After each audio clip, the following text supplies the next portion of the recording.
And I think we're live. Okay. Yeah. Hey everyone. Which is 7 people. But not that surprising when I was radio silent for such a long time. We've got Christoph or Confuse from the Discord. Benoit P. I think I've seen him before. I'm not sure about that. I think I remember the profile pic.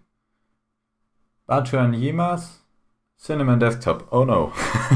I mean, that's fine. It's just, yeah, you can use InstantOS as an Arch-base, since a lot of the other installers either come with Manjaro or are just an ncurses wrapper for the official install guide. Jonas says he has the footage and is currently editing. In case you don't know what he's talking about, which you probably don't, we recently did an interview with I don't know, streaming podcast person. And first time he was using the podcasting software and there were some issues recording. But it seems like it's all fine, and I didn't know it's gonna be edited. That's cool.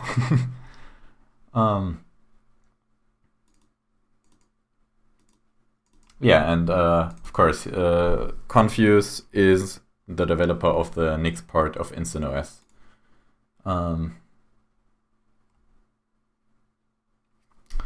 So yeah, we've got a couple of things planned for today, and as you can see, the beta 6 to-do is pretty much leaning to the right side. It's pretty close to release.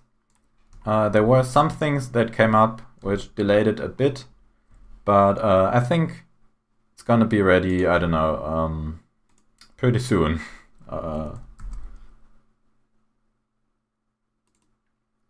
Scott did most of the work though. Yes, it was initially developed by a guy, or mostly developed by a guy named Scott, who is now very inactive on the Discord and stuff, and Christoph is maintaining it. No, it's beta 6, so I think, yeah, 1.0 release is going to take a while to complete. Batu and Yimas compiled everything from source. I mean, if you're not using most of it, why did you compile it? Because InstantOS doesn't have a lot of background tasks, none of it is running if you're not using InstantWM. So it's just the other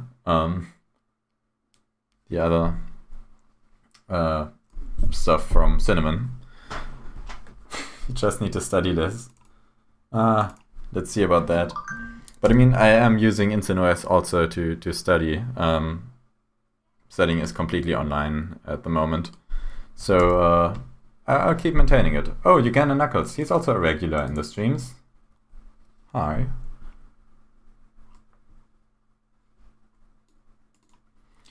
So yeah, this is what's planned for today. Maybe we'll get through it and do even more stuff. Last time we didn't get through with everything, but this is pretty small. So yeah, I think we'll do... What do you do first? Let's do auto detect time, because currently you might notice I'm living in Germany and this is actually not the correct time in Germany. It's because I'm dual booting Windows. I need this for Adobe, for studying. Hasn't been a good experience because it always changes my time. I mean, also because it's Windows, but it messes with the time setting. And someone suggested on GitHub that I should just use the systemd features to auto-detect time, like as an option. I think it was at the incident. Yes, there it is. Good first issue, I agree. Oh, Scott is actually here. Hi. Are you planning a new login screen with customizable stuff? InstantOS is using LightDM, which is already pretty customizable. So I think, yeah, there's no issues there. I thought about maybe switching to Ly or Ly because it's really, really lightweight. It's a terminal-based screen, but maybe also not because LightDM is just so stable. Do you plan on implementing something like Optimus Manager for Optimus laptops? I don't have hardware to test with, that's a problem. If someone wants to do it, or someone with an Optimus laptop wants to help me develop it, then sure. But it might be kind of difficult.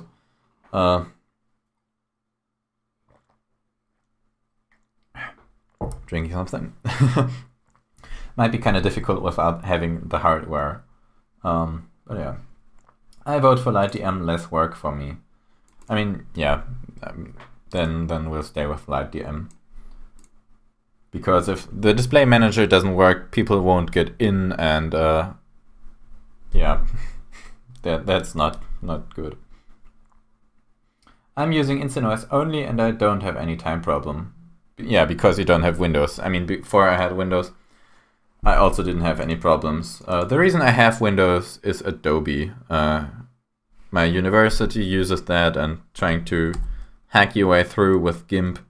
I mean, I'm probably not going to be using Adobe when I don't have to, or yeah, I'm using DaVinci Resolve for editing, and I'm using mostly free software for other stuff. Blender is just better than Adobe. It's just the interface is better, it's more stable, it's faster. Adobe is not that great. It's just for some things there's no alternative, and it's industry standard. I'm using a Windows 7 virtual machine for Windows stuff. I wanted to use a virtual machine either with QEMU or with VMware for Windows, but it just doesn't do it. Like, I also need the performance of a native GPU, and that's why I'm dual booting. Pog. What does that actually mean?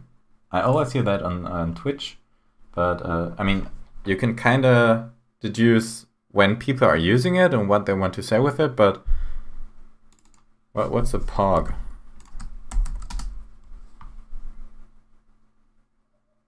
Awesome. Oh. And milk caps, whatever that is. Get a second GPU and pass through. I mean, for that, I would probably also need a bigger case, and yeah, not going to happen soon. Okay. Intel HD graphics. Oh, Jesus. Let's get going. So adds set time automatically to system settings.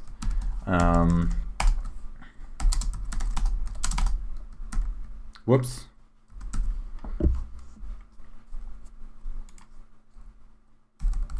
The thing is, I have a first gen Ryzen that doesn't have integrated graphics yet, and I also don't want to mess with like the graphics that my main system is using, because on InstantOS I also need the graphics card for video editing, Blender, and some games occasionally. So yeah, I'm gonna keep dual booting for Windows. I don't want to do it either. But it seems like for now there's no other option. Maybe Wine will get there someday to run Adobe.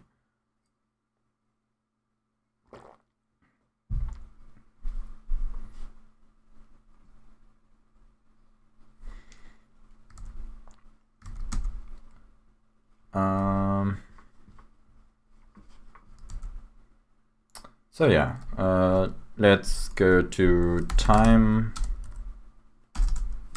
Where do I actually date and time? Time and date.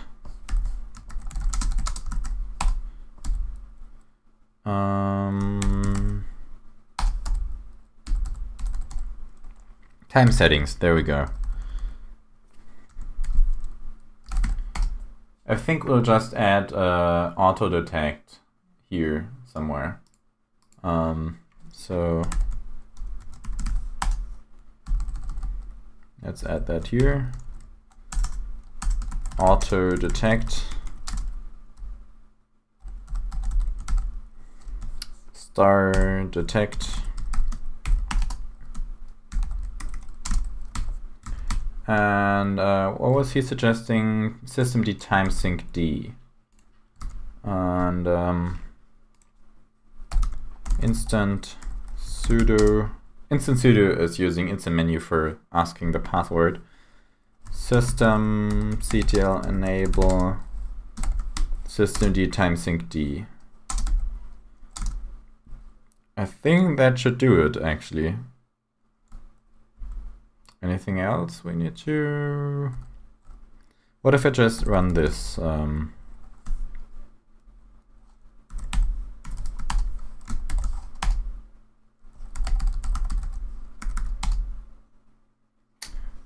Let's see if it corrected my time.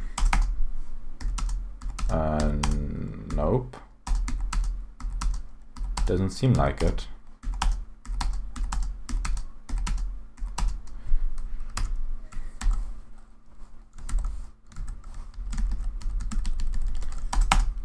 Let's Google what this does.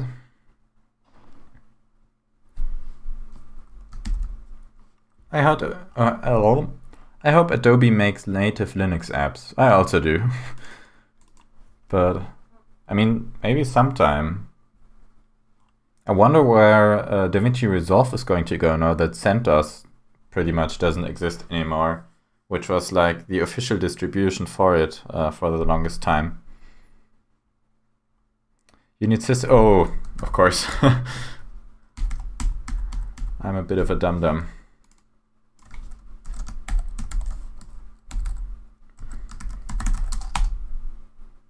There we go. Whoop. Oh, of course. I think you can add -- now to start it immediately. Is that correct? Do you mind making the terminal font a bit larger for stream, just a tad?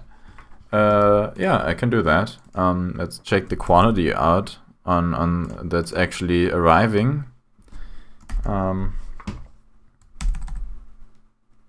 Let's just do it like this, maybe.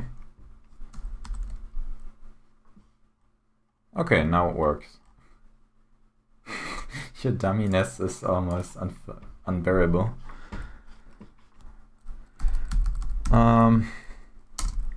Perfect. Now I gotta get used to not having an extra hour of time because it's been like this for a while and I was too lazy to fix it. And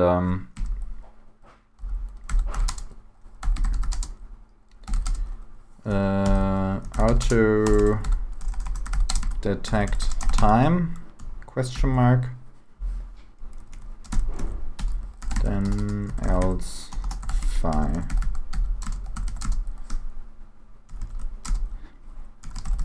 Can I also disable stuff with now? I wonder.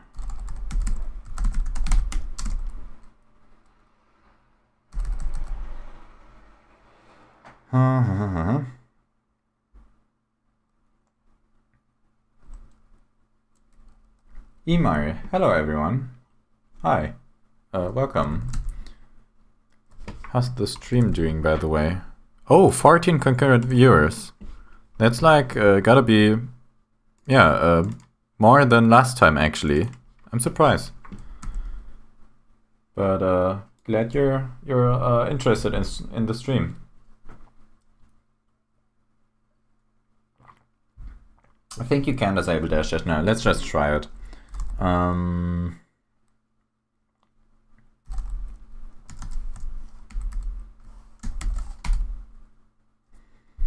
Okay, so now it shouldn't be running anymore, and if I then change the time to something, I don't know, 2077.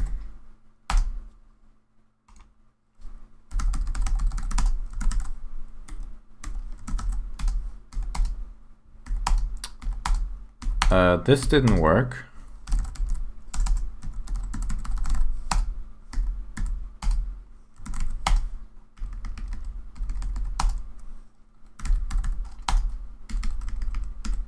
apply this. Failed to set automatic time synchronization is enabled. So it didn't stop it, if I'm correct here. Or did I just paste the wrong command?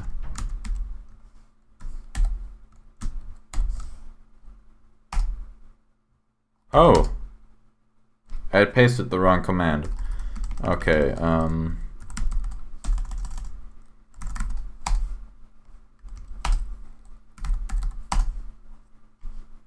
let's try again.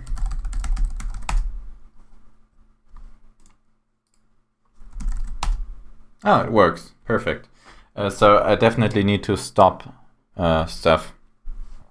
You are currently signed out. Please sign into your channel to continue using Studio. Oh no, did someone just hack my Google? Oh, what the hell happened?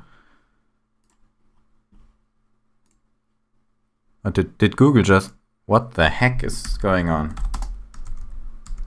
Is Google down? Seriously? Firefox is showing me an SSL warning. Let's just try Brave. I'm scared. Is the stream still running? Oh, it's because my clock is in the future. Alright. Oh no. Can you guys still hear me? Oh. That makes sense. Let's just set this back to 2020.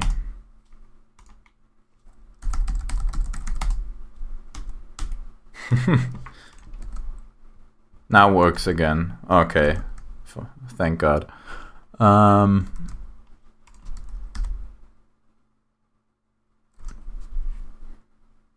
the streaming interface is working again. Scary stuff.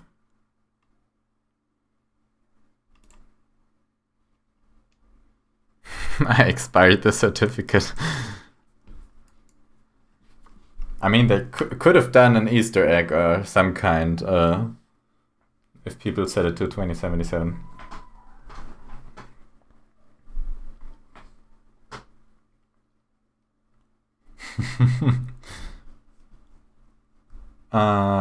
Okay, so we definitely need to disable that stuff, which means let's just enable it again.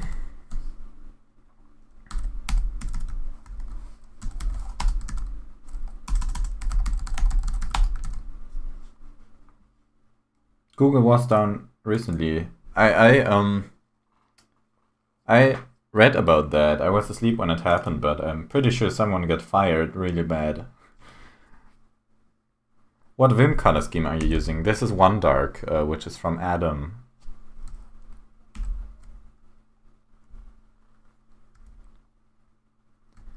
So now we have TimeSyncD enabled. We are back and not an hour into the future. And if we now do system CTL is enabled, I think that was it. Systemd timed TimeSyncD is enabled. So there we go. If system CTL is enabled, what's it called again? Systemd TimeSyncD.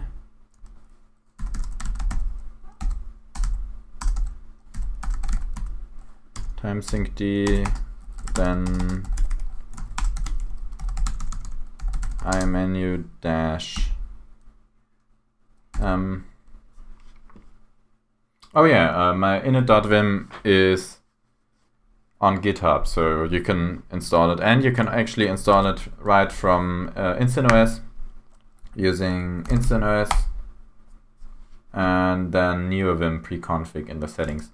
But now it actually requires NeoVim Git, so that might have to be changed. Actually, we might do that this live stream.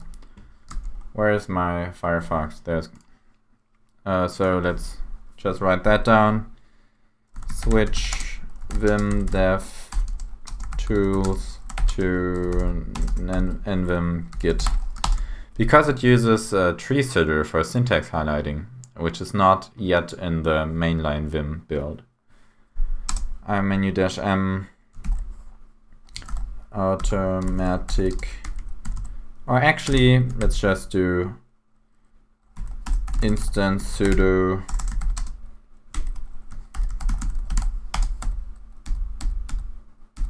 where is it? There we go.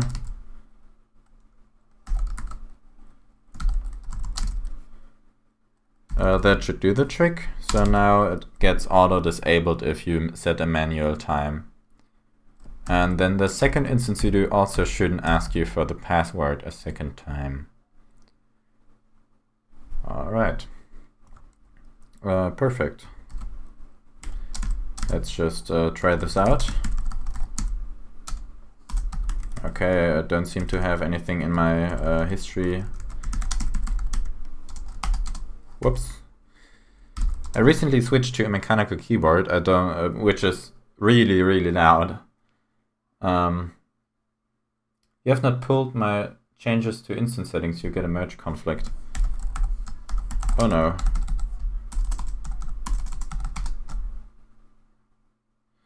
Oh no. But I don't think it'll be that bad. Or actually, it might be pretty bad. Let's see about that. I mean, it's too late now.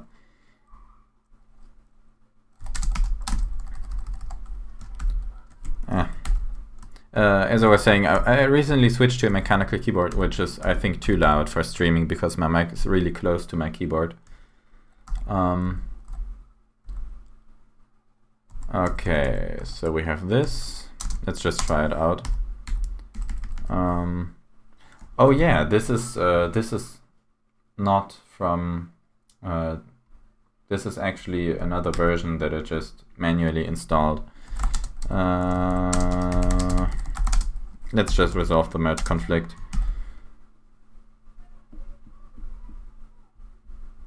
Or let's unstage that and save it elsewhere.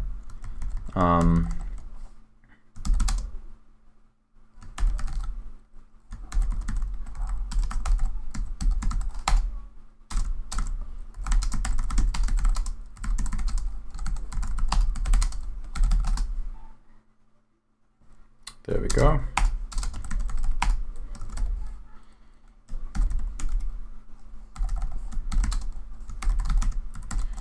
Open up the saved copy and let's try integrating those.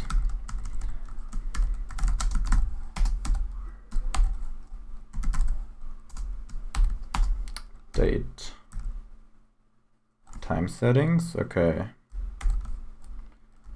So far, it's not that bad.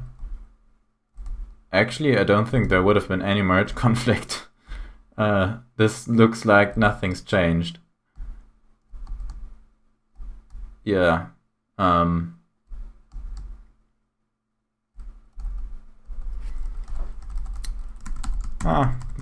I mean, less work for me.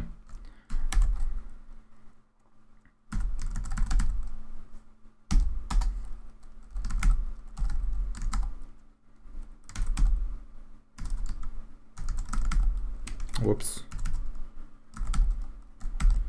Auto detect, and then let's just carry this over.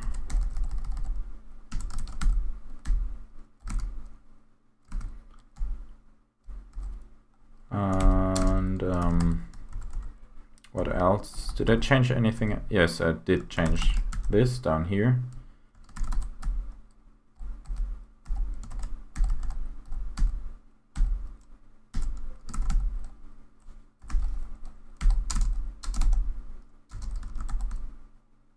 And that's it.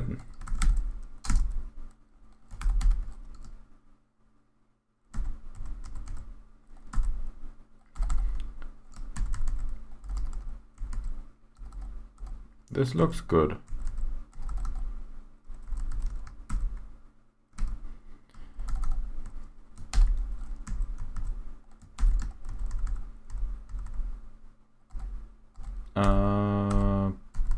Yeah.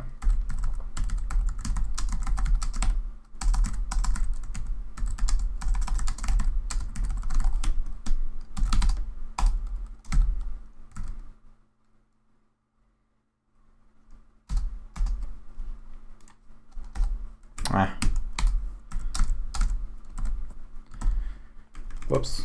Okay. So I think we can put that over there.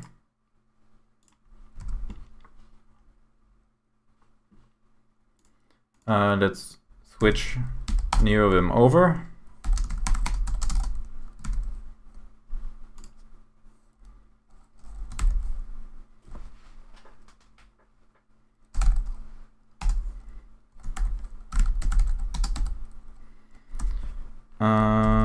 Instant install NeoVim Qt, Node.js, and neovim-git, I think.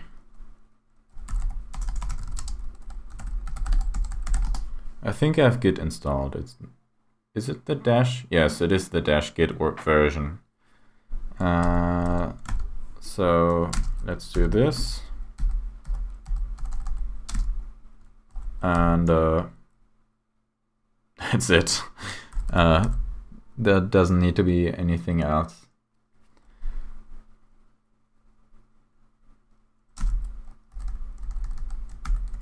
That's a small commit. Why are you using GitHub Dark Theme but not Firefox Dark Theme? Because I'm using the GTK theme at the moment.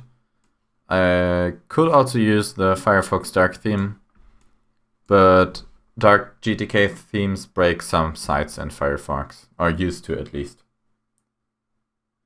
What was the file search thing you talked about in Jonas' interview? I forgot. It's called Instant Search. It will be in the next release of Instant OS Beta 6. And it's activated using Super Alt F and brings up this search box.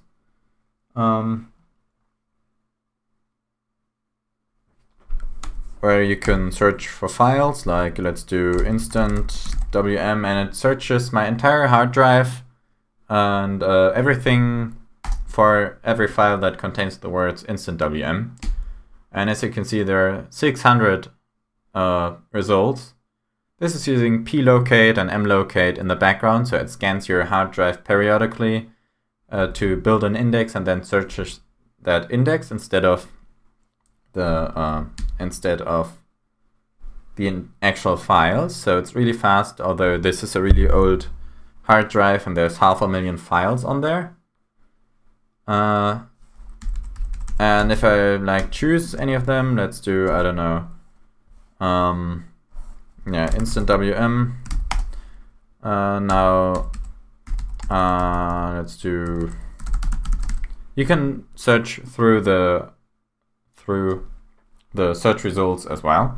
So now I can choose this, and this is a directory, so I can either open it in a file manager or a terminal. So now I'm in a terminal that's in this directory.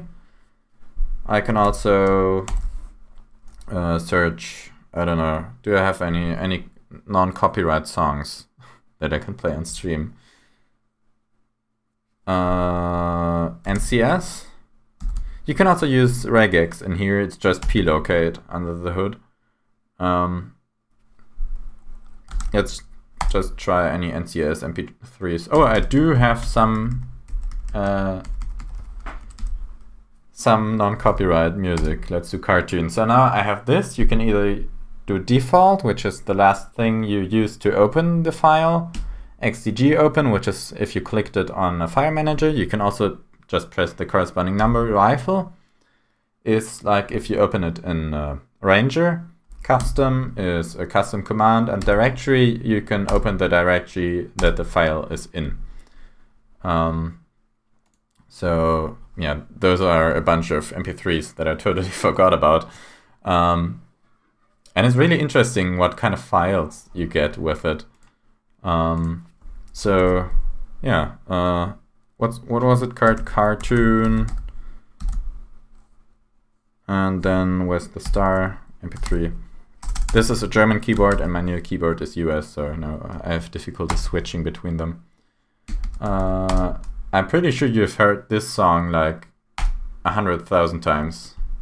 Oh, this is nice. An Easter egg. Maybe I could do this with instant wallpaper, like give the logo cap. Oh, you can't even hear this. Yeah, I don't think you want to hear this the 20 millionth time. But yeah, that's the search thing. Shut up, phone. Message retracted. Plocate. Oh, it actually has a GitHub. The Arch thing lists a website for it. Let's go here. Plocate is pretty awesome. I've seen an article somewhere that it's also pretty simple, so maybe I could write my own implementation because plocate is pretty buggy.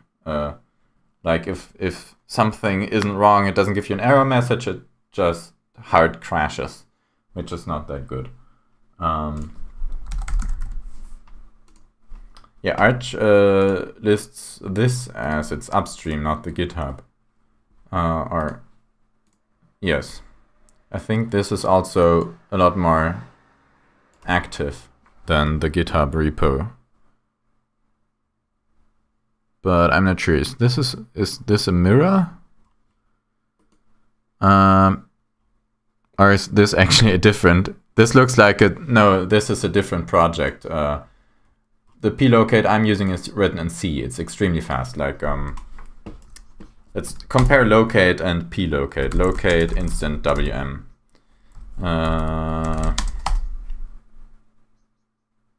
Still going. Still going. Still going. 6 seconds. Now let's do, or actually 6.69. Very nice. Time plocate instant WM. 0.01 seconds. The lag was just the terminal emulator not rendering it fast enough. So this is insanely fast. And I have no idea why nobody has ever done this. Because there is also, I think it's called Catfish. Yeah, Catfish. I originally wanted to implement this somehow into Instant OS. But this is using mlocate in the background, and it's just so much slower. Like, as a comparison, Instant Search, bam. And I'm using this all the time to just retrieve stuff that's like 20 folders into my hard drive, university stuff. It's, yeah, I'm using this all the time. It's pretty convenient. And like compare this to the Windows File Explorer. I have no idea what they're doing there, because they do have a background service that's constantly running and indexing files, and it still takes ages to search through a folder. I have no idea what they're doing over there, because this wasn't hard to do either. I'm not doing any black magic here. Yeah, really strange. But anyway, apart from it being pretty buggy, and Instant Search is built around a few bugs that plocate has, it's now ready and works pretty good, pretty well. Still struggling with that one. So yeah, that's Instant Search, and some people asked how to force dark theme all the time. You can go into Appearance and disable auto theming. Oh, I do actually have it disabled. I will enable it, and then you can just go into Appearance and change your application appearance from here. Now, like if I want to have Dracula, or Nordic or something, I can just change it from here and then restart my application, and they should be dark. This of course only works for GTK applications. For Qt there's Qt5CT, which is actually set to dark for me. And maybe I can add Qt5CT to the application settings. That's an idea.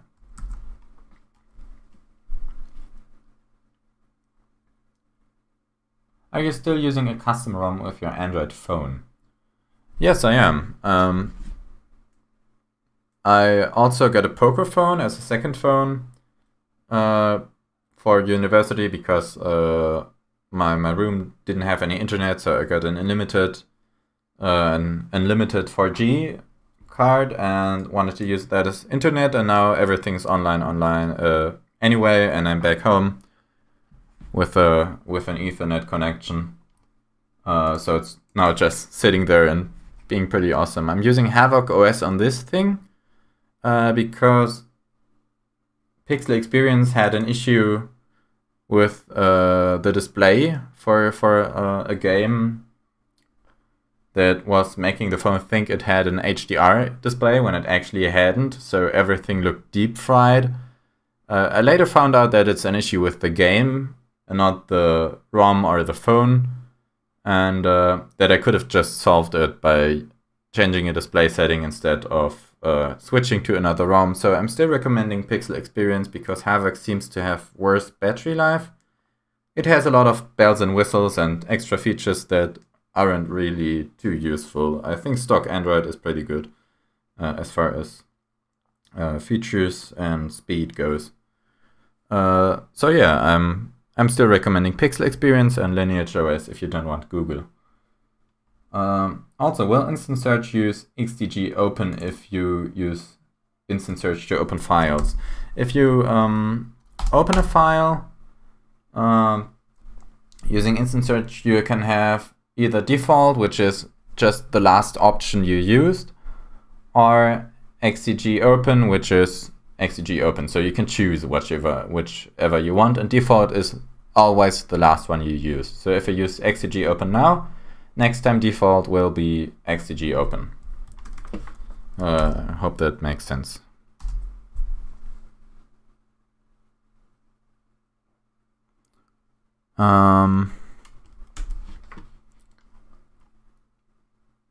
Correct URL. Yes, this is plocate. Really niche, no one really knows about it, and I have no idea why.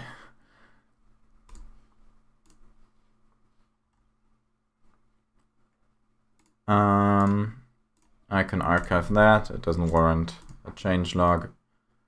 Auto increase temp effect size. This is an interesting one because ArchISO restricts the space you have on the live disk to 256 megabytes per default, or by default. And this is not good if you want to mess around and install a few programs. So I want to increase this. It's originally done to prevent people accidentally installing onto the live disk and nothing works afterwards. And I can understand that, but with Instant OS, that's way less of a problem because the installer does a lot of stuff for you. So I want to do this. I already made a script, so now I just need to test it. Demerish, hi. I haven't seen you before, but that D is also not that recognizable. But anyway, welcome. So let's go to live utils. And it's live auto start. I already did this. So now let's create a virtual machine as a test and test this out if it breaks, or hopefully not. How much RAM do I have to spare? Where'd my chat go? Hello? Oh no. Chat, are you there?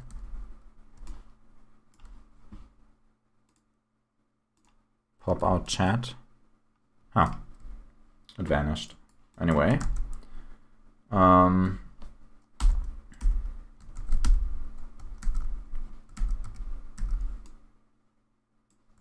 Oh, now I have two. It just, yeah.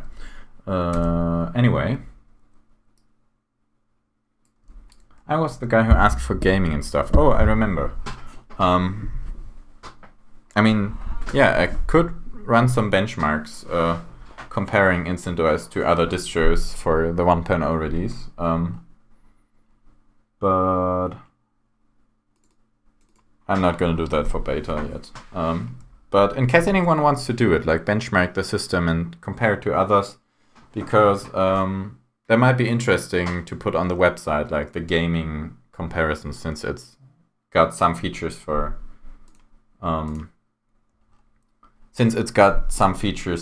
gaming. I think I'm gonna go get something to drink really quick, because my mouth is getting dry. I'll be right back.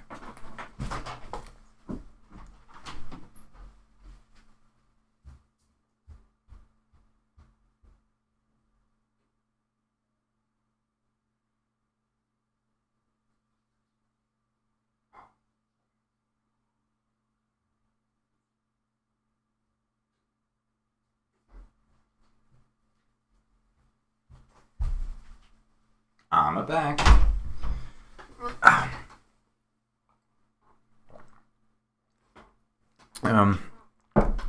By the way, in case you're wondering about the CPU usage, I'm rendering, or transcoding rather, a video in the background, which is causing all 16 cores to be near maxed out. That's not normal idle usage. I'm just using all cores to transcode a video.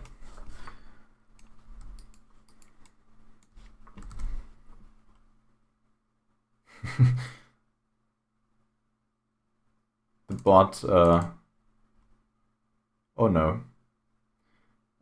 Yes, that'd be, Jesus Christ.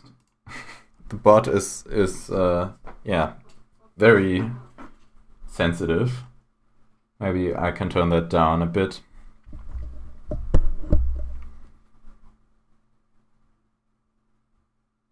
Probably won't show a difference because most modern games are neither RAM bound or CPU bound. I mean, Microsoft Flight Simulator is completely CPU bound. There are definitely games that are CPU bound. And also, I mean, InstantOS isn't using much of the GPU either, because a lot of the time, yeah, GNOME is using a lot of GPU, or at least I think. I have to check that, but there might be a difference. Depending on your system, it might not be a lot. But even if it's just to show that it's the same as Arch, some people are interested in it. InstantOS is amazing. Thank you.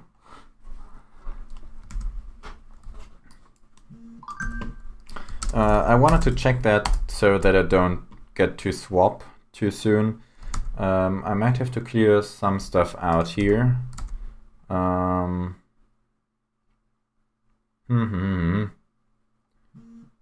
But there's not really much I can do. The video encoding is taking a lot of resources. So that's just gonna have to do it. Instant Arch, so that it auto-detects the settings. Gingerweave from the Discord is here. Hi. Arch testing RAM. Oh no. Let's go back and increase RAM to about. Let's do 4 gigabytes.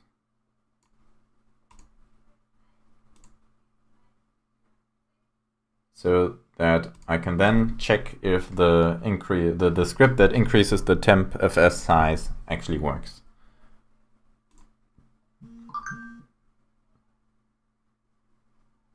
And hard drive doesn't matter. My laptop wants to catch on fire whenever I'm using GNOME, My GTX 1060 also wants to, but that's because NVIDIA.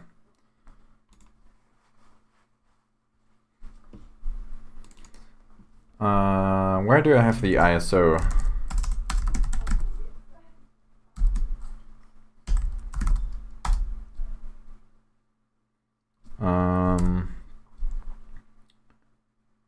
Which one is it? This one.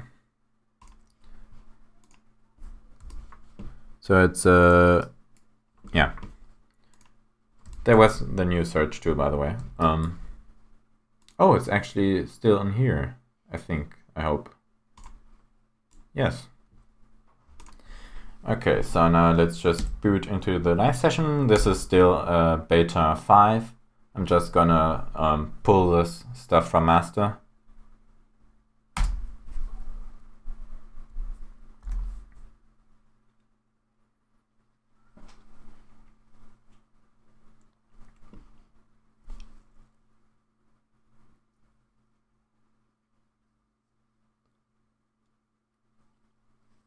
For some reason, Plymouth doesn't want to work on the live session, but it's not a big deal. But yeah, not sure why.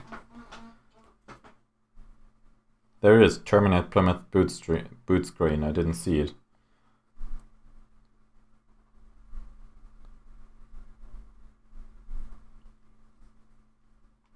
Now we should get into the session. Yes. It's taking a while since yeah, I'm rendering videos. And also because my hard drive isn't that great.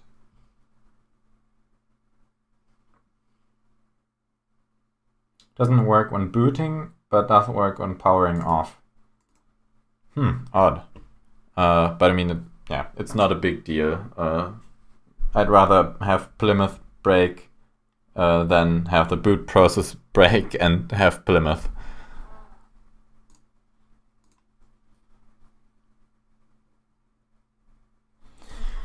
Okay. Let's just do the development tools.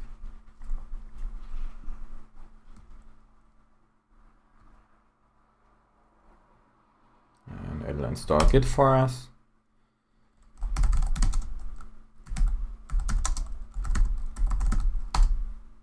Whoops. Live utils. There we go.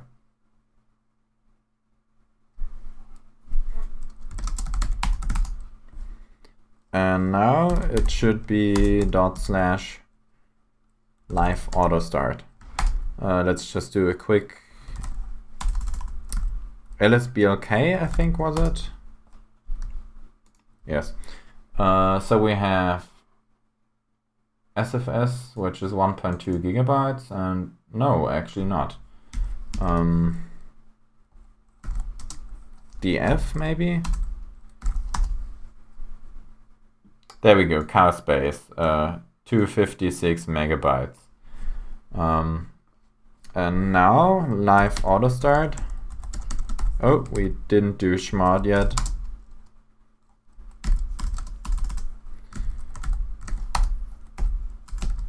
German keyboard layout.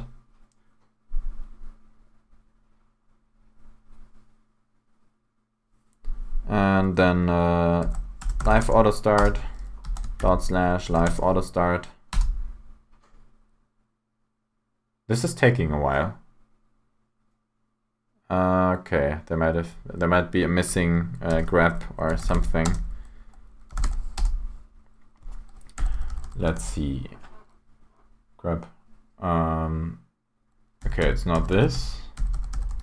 SED. Or is it actually taking that long? No. Oh, there it is.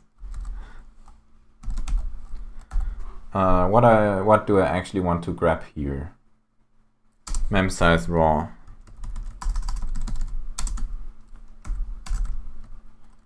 Mem size raw. Which mechanical keyboard did you get? I got a DAS keyboard. Not sure if it's German. Sounds pretty German. it was one of the only ones without RGB because I don't need that and I don't want to pay for it. I just want a good keyboard. That's keyboard 5, I think. Something like that. It's not the really expensive one. They have one that's programmable and has like an API and stuff like that. This one's just a keyboard. But I'm liking it. Like I have it here. Can you hear that? I mean, probably. Pretty loud.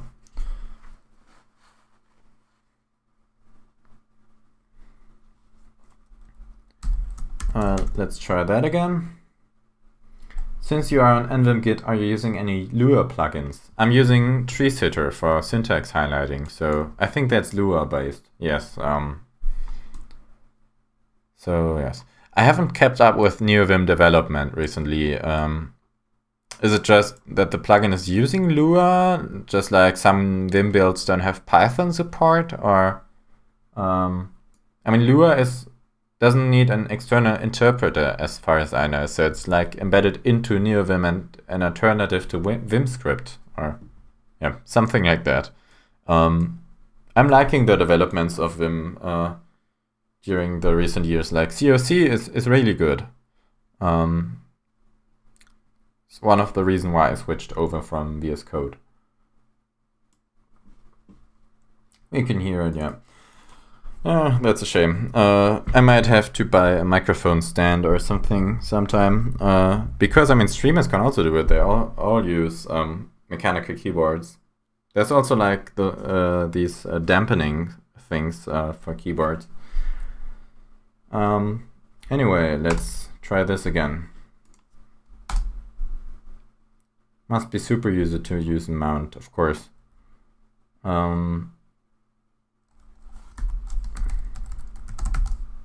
Oh no, I'm in the Vim mode. I mean, that's good.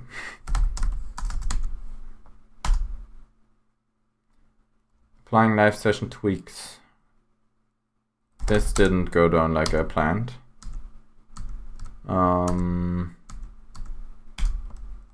What happened?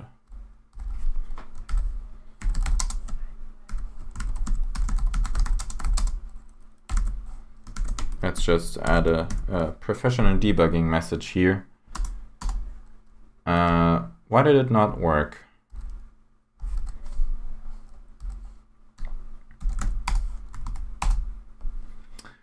It thinks the RAM is too small. I did give it, 3 gigabytes. This should be well enough.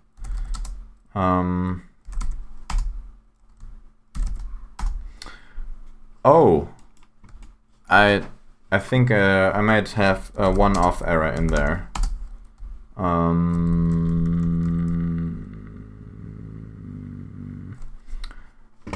Let's test this on my host machine, which has 16 gigabytes of RAM. So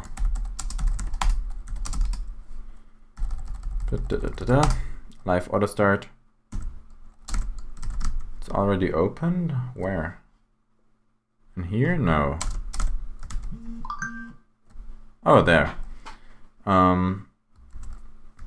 Do you use GNU plus Linux?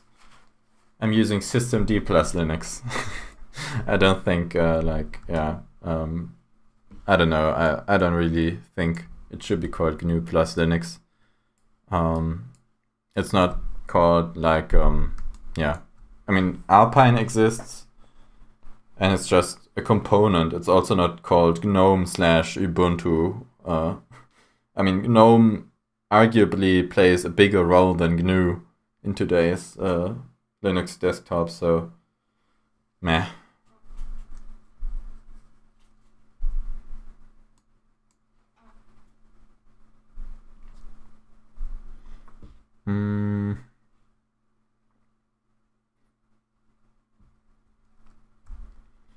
Alright, let's test this out.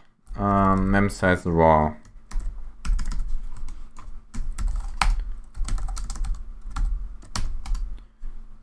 Okay, this seems fine. Then let's do gigabytes.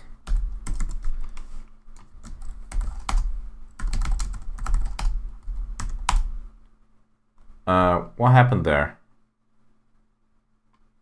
What the heck?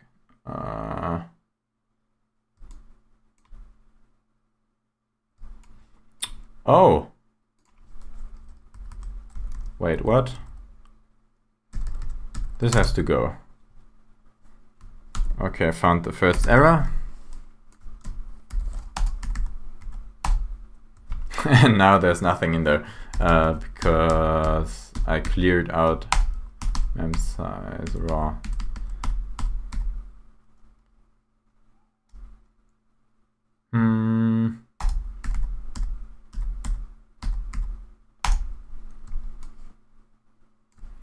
Let's remove. Whoa.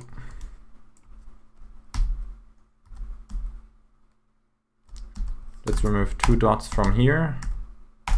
Oh, now it's 16. I just replaced everything in there. So 2 dots need to be removed as far as I can see. No idea what went wrong there, but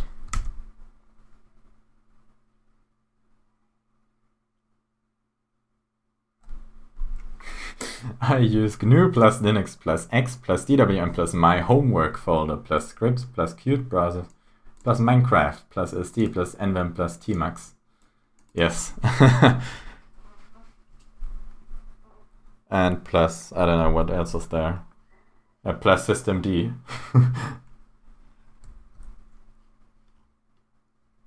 And they're getting replaced by ones with stuff that is perceived to be less bloaty. Yes. I mean, I have no issue with the GNU tools. I use them every day, but I mean, if they would get replaced by, let's say, the OpenBSD tools or anything else, I wouldn't even notice that much. They're expendable. I mean, so is the kernel if you think about BSD, but let's not get into that. Plan 9. I don't know that many people actually using Plan 9, but yeah, they're in, the GNU tools aren't as important as they make themselves out to be.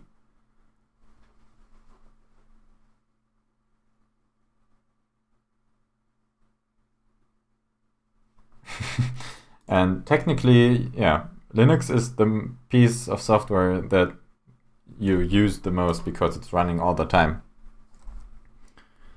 Anyways, let's delete this and then run it again, and it's still not working. Why is it not working? What happened?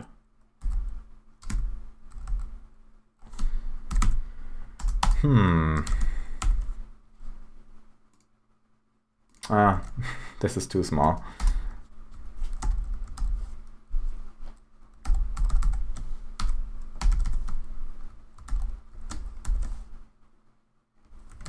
So mem size raw should be this. Okay. Until there, it's fine. Oh, I need to replace this with a 6, I believe.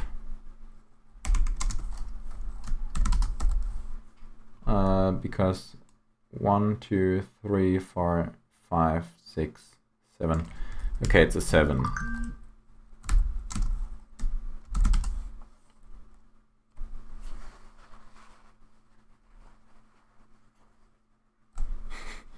Uganda Knuckles is bringing out the big brain.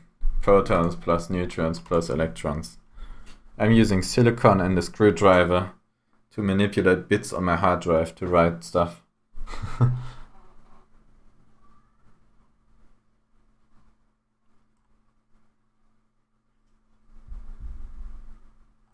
Good enough? Did I say something about good enough? Oh. It's good enough for everyday usage if I install it from the AUR. I think a lot of the packages recently got removed from the AUR because I wasn't maintaining them and had an incorrect versioning scheme for the AUR. So I'll have to correct that after beta 6 or sometime. Because I'd recommend getting InstantOS from the installer anyway. I mean, good enough if you're fine with having to tinker with some things to get it working. I only use Emacs in a browser for everything. I mean, yeah, then it's definitely fine. You don't need a desktop environment for that, and you don't even need to learn a lot of the things that InstantOS can do to use that. Will I survive? Yes, definitely. Obligatory XKCD.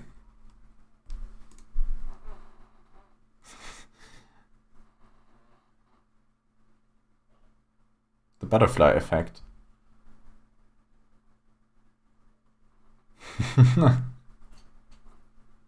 There's an Emacs command for that. I think I've seen that. It's funny.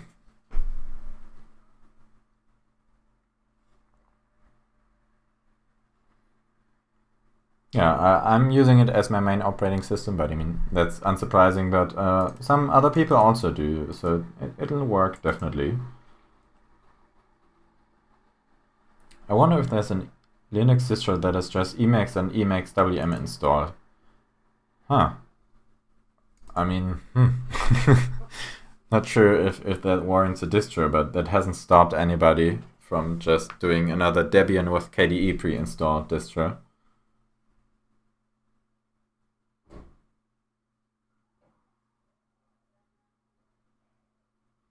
I used InstantOS for about 2 months now, but I have to use many Windows applications, but Wine works fine. Yeah, I also do some Wine stuff, except for Adobe. Adobe just doesn't want to do it. Is there high DPI support in InstantOS? Yes, it's in Settings, Display, High DPI, and there you can just set your high DPI up. Which I'm not going to do right now because I'm on a 1080p monitor.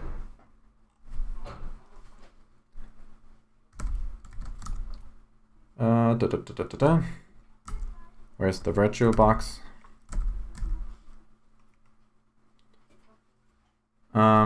So 7 should be the minimal. 1, 2, 3, 4, 5, 6, 7.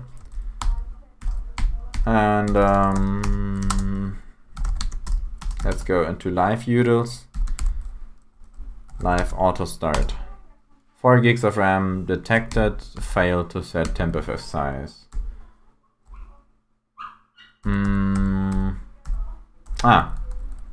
Then echo past check else.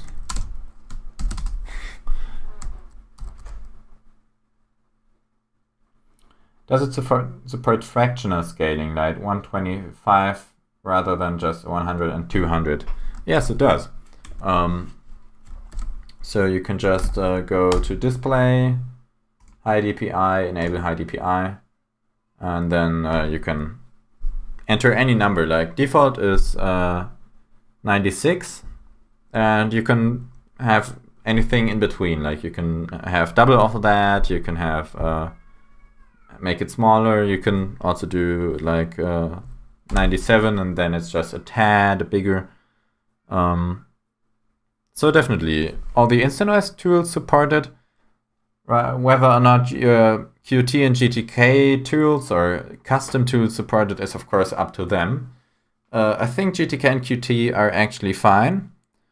And yeah, I can't vouch for any other tools. It's their responsibility to either do that or not.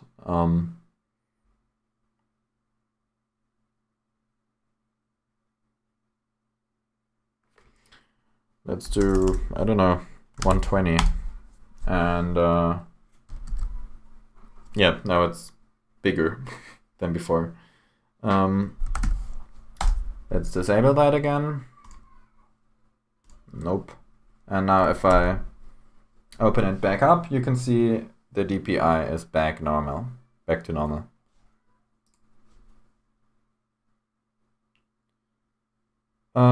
It is using the XFT DPI property for X. So one more thing to change when the Wayland is taking over. But I mean, we have time. Okay. So now it should work. Wait a sec, no, yes. Setting the size to 2, and if I now do df-h, we should have approximately, where is it, car space, 2 gigabytes of car space. Let's see what Nautilus has to say.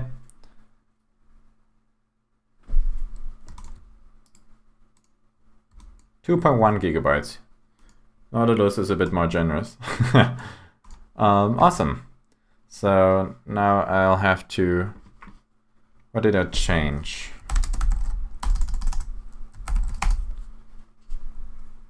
Okay, let's just do this in my host NeoVim.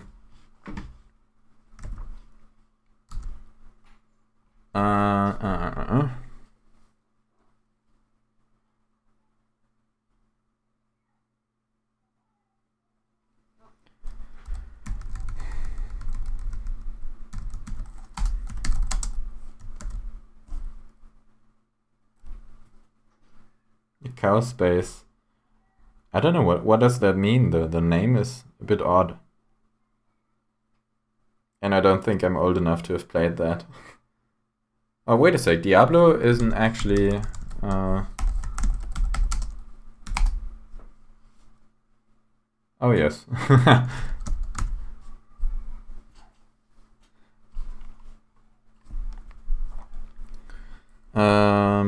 Numbers look fine. Else. What else? This needs to be a 7. And this needs 1 point. Yeah, this needs 6 dots, which is also here. And then also we'll do the defaulting message for the log file, defaulting to 512 MB of cow space. I recently installed InstaNoise on my laptop that has an AMD Ryzen 4500U processor. I couldn't get InstaNoise working, just black screen. Maybe there was some package that was missing. Oh no. Not really sure. I'm using a Ryzen laptop. It's a Ryzen 3000, not 4000 series processor. And it works fine. Are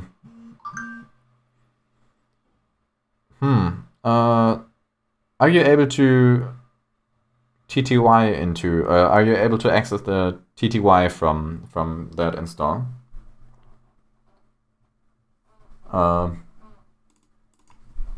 I mean, if you are, then try installing the package xarg drivers. You may also just open a GitHub issue or get on the Discord. I don't think we'll be able to fix that in a live stream. But Ryzen is something that should be working. So yeah, try that, and if not, then if you know how to shroud into an install, also you might try that and then install xarg drivers. Not really sure what's going on there,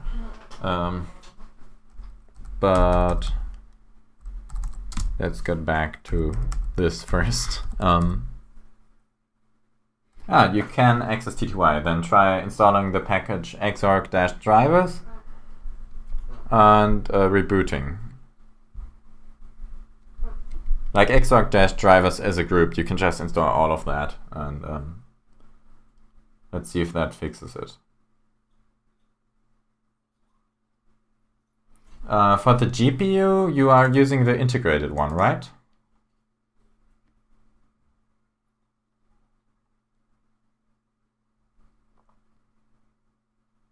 Since Wine is also getting Wayland, support in the future. It might not be long when drivers for NVIDIA get better for Wayland or X-Wayland. I mean, why would NVIDIA care about wine? Or I'm not sure I'm getting that.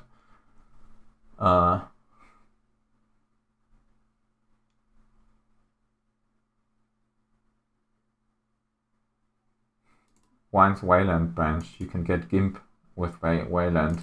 Awesome. Integrated Vega 6.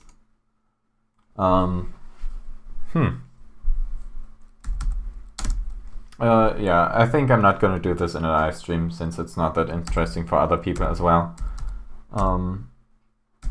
So I'll get back to you on that one. You can check out the GitHub or the Discord. But this should fix. Whoa! Oh, German keyboard.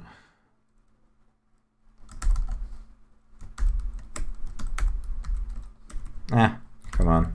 Thank you. Fix car space.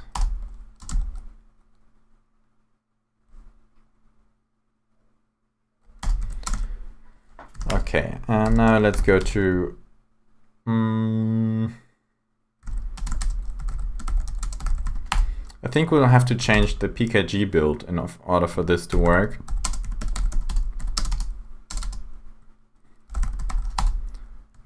Let's see. Yes, definitely. And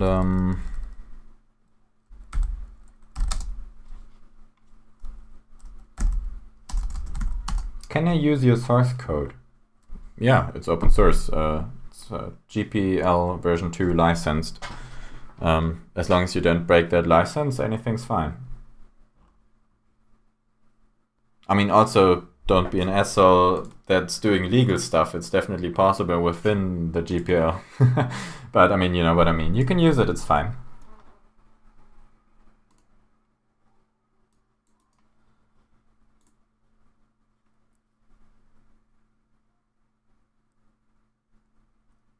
Did you take out the or higher clause? Or higher from where?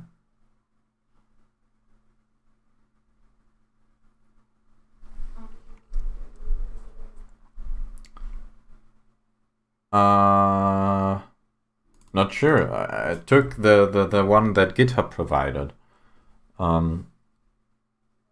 Is there anything there that makes it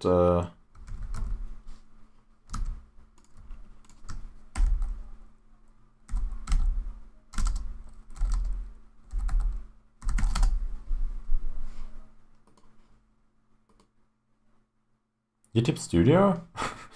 Wait, what? Oh no.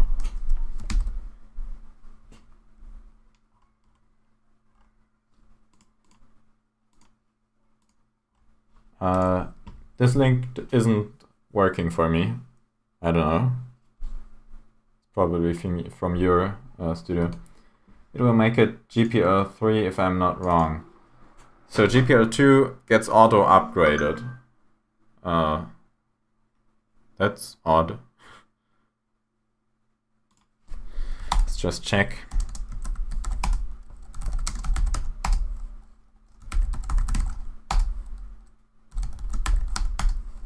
I mean, the word 3 isn't mentioned, all that much. So there's probably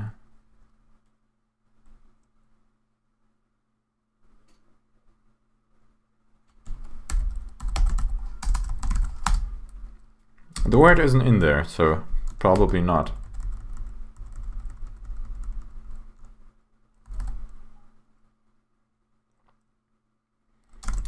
Whenever I install a font from the AUR, the font in some of the applications like Nautilus and Firefox also change. Is that intended to happen? Not really. Instant Themes is getting a rewrite that is probably going to come out in beta 7. And until then, GTK will just default to whatever font it thinks should be default. And if you install something that GTK goes like, ooh, that's great, I'm going to use that, then it's going to use that. It is going to change in the future. It's, yeah.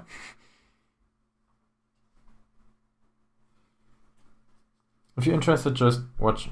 Yeah, the video link doesn't work. It's a YouTube Studio link. I think that might be just valid for your account.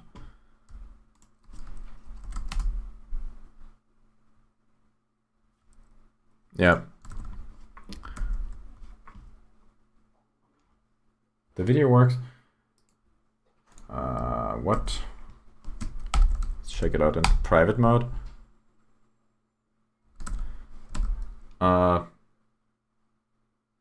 Oh, wait, what? When I click on it from the chat, it gives me a YouTube Studio link, but this is not actually YouTube Studio. Then I'm just gonna save the link text. Where is it? Link address. This is also... What the heck? Now it should be working. I've seen that, by the way. One of the reasons why I went for GPL version 2. Do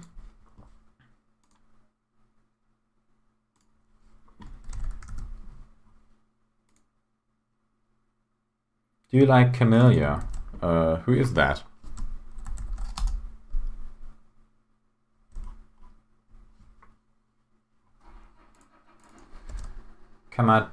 Kametek?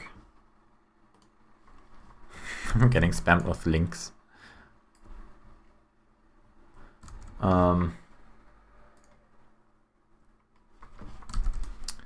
Tivo what? Tivoization is the creation of a system that incorporates software under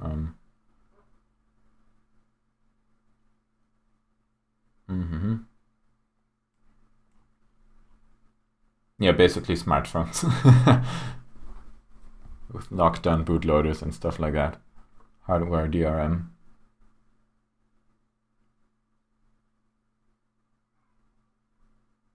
And GPL3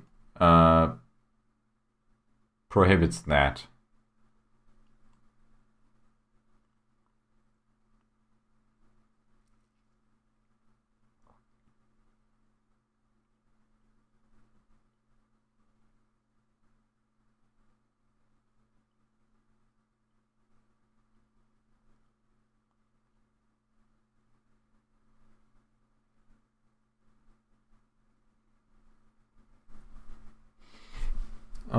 This is interesting. I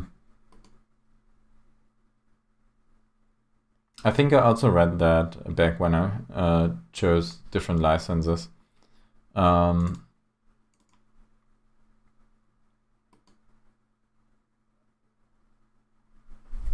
mean, yeah. I think I'm just gonna continue with the stuff that's still on the to-do since we're lagging behind again. Music producer. I don't know who that is. And I don't think I'm allowed to play any of his stuff.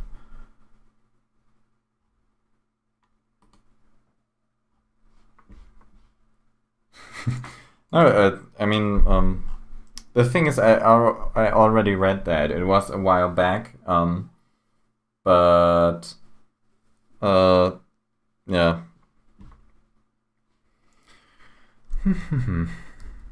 Okay, so this works now, so I can shut down the virtual machine. Bye-bye. And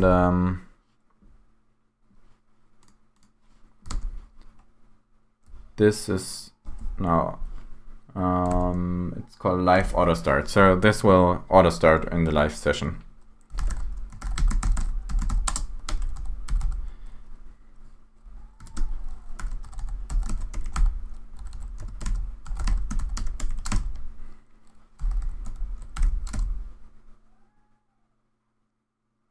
Android has a closed source Linux because of GPLv2. GPLv2 doesn't permit closed source forks, as far as I know. I mean, if that was the case, then oof. I mean, it's still copyleft, right?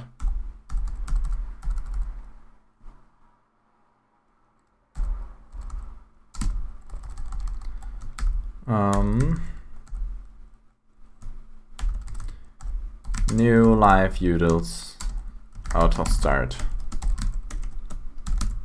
Whoa.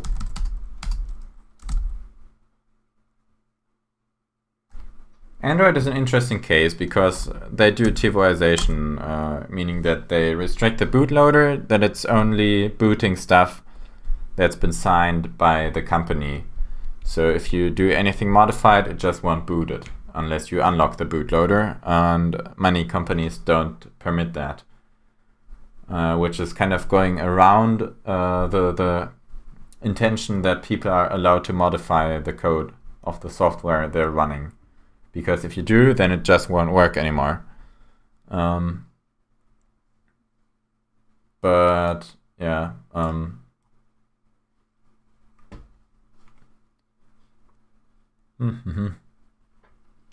I'd be interested, like, if are there any closed source Linux kernels in Android?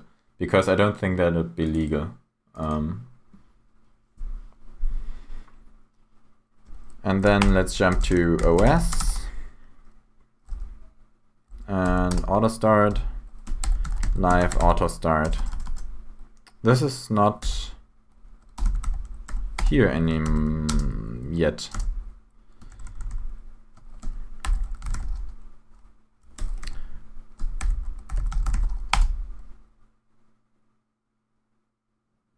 Camellia is copyright free. He makes music for rhythm games. Oh, like Ozu and what's it called? Shapes and Beats. I mean, I'd write it down. Maybe I'll give it a listen.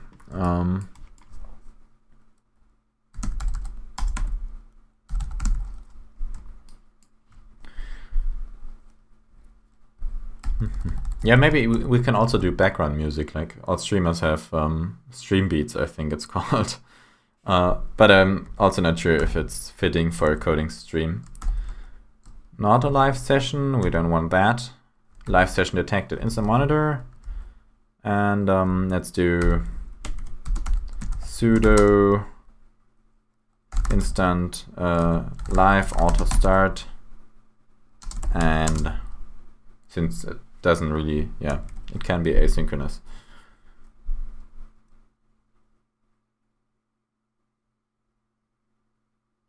Android is open source. It's Google's apps that are closed source, I'm pretty sure. I mean, yes, the AOSP project is completely open source. And the only proprietary stuff on Google phones is the Google apps.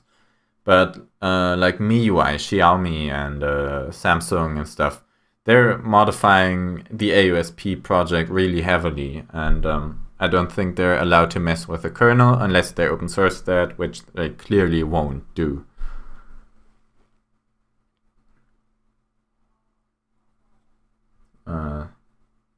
Or at least the kernel has to remain open source, but they won't open source like one UI.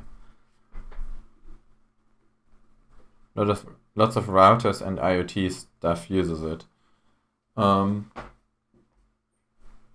only one which has a proprietary kernel. Huh. I mean, there also aren't a lot of lawsuits for people breaking GPL compliance, since it's not worth it in a lot of cases. So maybe there are people abusing that. Sudo live auto start. That's it for the InstantOS repo. Add a live auto start.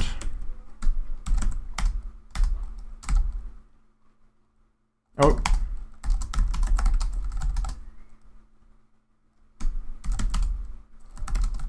What was that?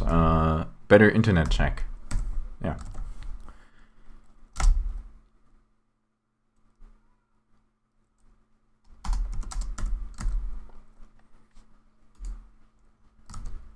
Okay, let's get back to the roadmap. Come on, thank you. Installation indicator notification. Keyboard variant, better streaming utils, and start instant search from a directory. This one's interesting. Any UI outside of stock UI for Android is buggy and bad. I mean, so far for everything that I've used, I agree. MIUI is terrible, and I can't imagine Samsung being a lot better. Or Huawei is even worse, like the emotional UI, which has an uncertain future anyway.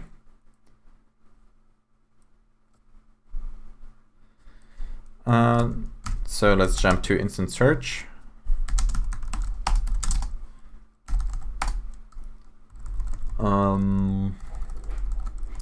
Let's just add an option for that. Case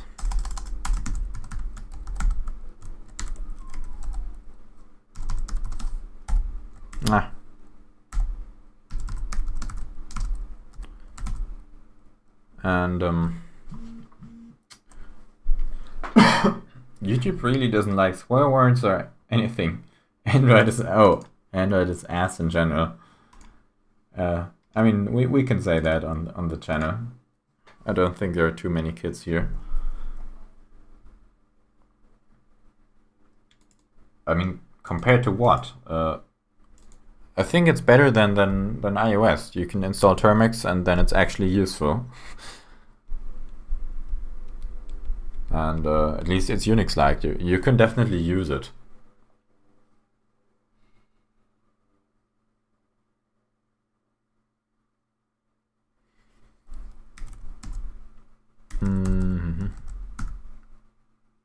A Pine phone. I mean, the Pine phone is not mainstream ready yet.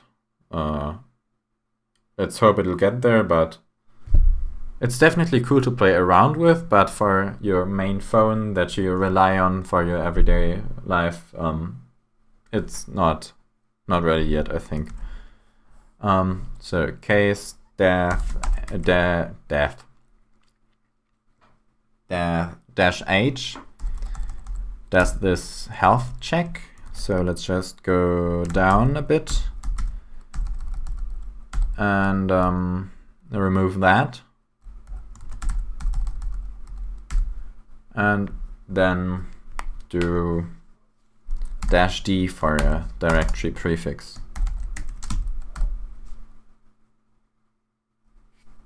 Then D prefix equals real path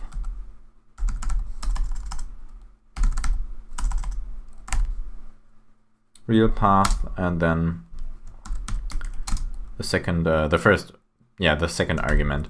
If -N -Z, if there's no second argument, then you did an oopsie.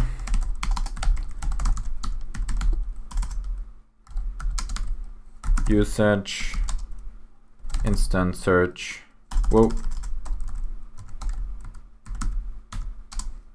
-D directory.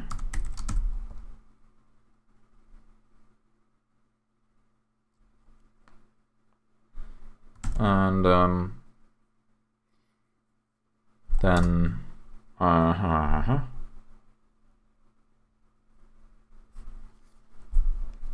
exit 1. Okay, let's just export this. Or actually, let's not export it.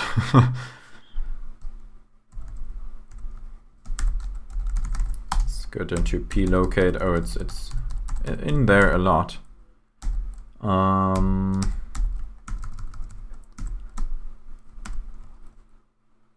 Dax joined the group. Hello.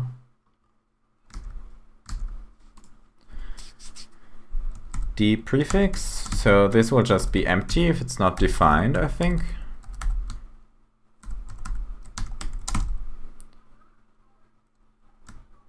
And let's add a slash to the prefix.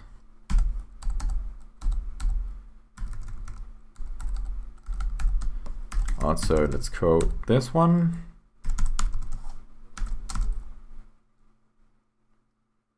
And now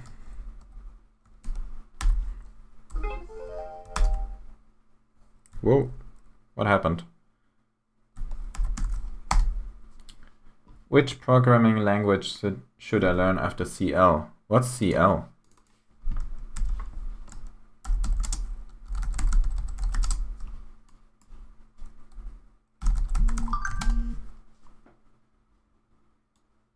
What is that? Seems like one of those old things. Control language.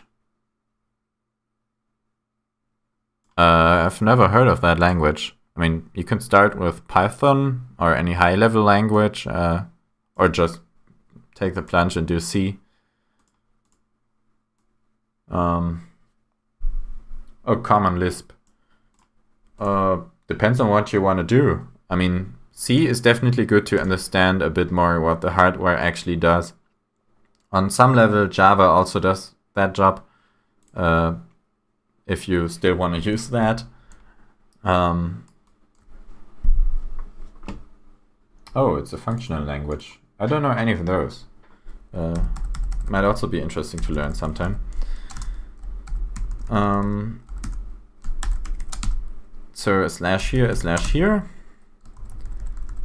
Then just modify this. The prefix should include a slash now. And of course also put this in here.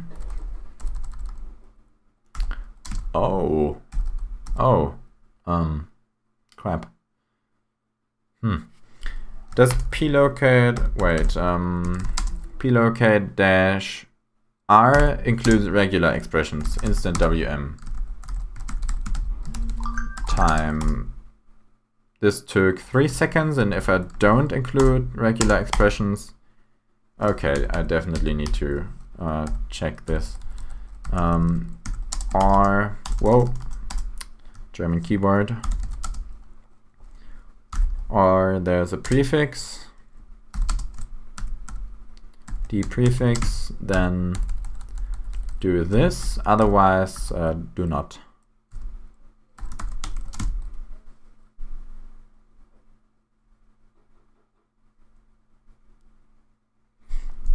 Okay. Oh, we should definitely test this first. So if we want to do -d /ohm/Benjamin, then the cartoon MP3 shouldn't appear anymore. At least if I don't have it in my home, which I don't think I have. Yeah, and if I search for instant WM instead, no results either. Oh, I forgot the wildcard. That makes sense.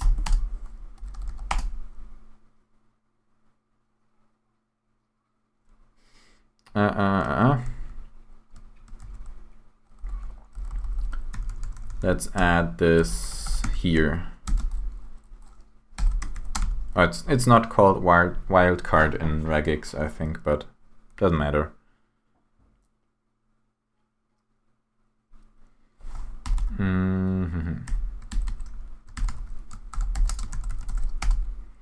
Instant search, nope. Instant search -d /home/Benjamin. Instant WM. No results. Crap. Why not? Why are you running? Let's just echo this.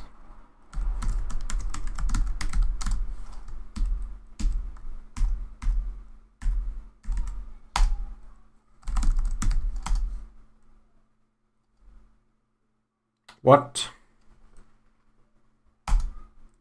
What was that? Why didn't it echo that? Oh, it's not triggering.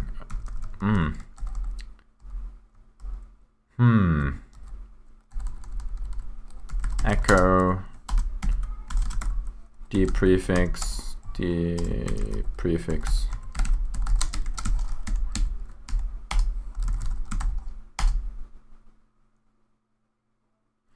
Oh.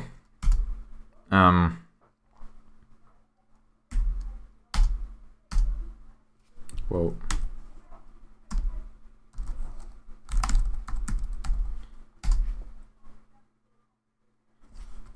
Oh, this was the regular one. Why isn't this working?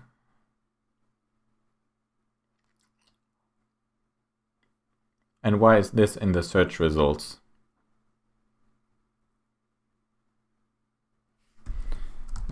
Let's do the regular way. Home, Benjamin. Where's the star? Instant WM. This works. Okay. But somehow the other thing doesn't. It's not doing the regex search. Let's export the D prefix then.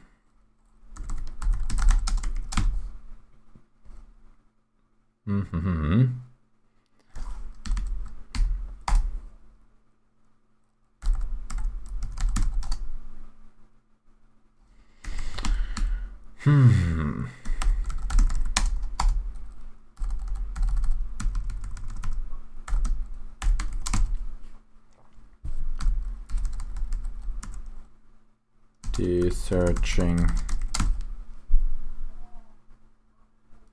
Oh, let's not do the slash. If this is there or D prefix is defined, then it should do the regex search instead of the regular one. Regular.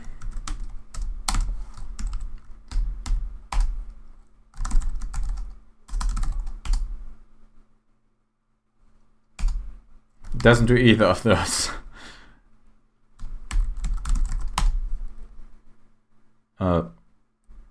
If I'm correct here.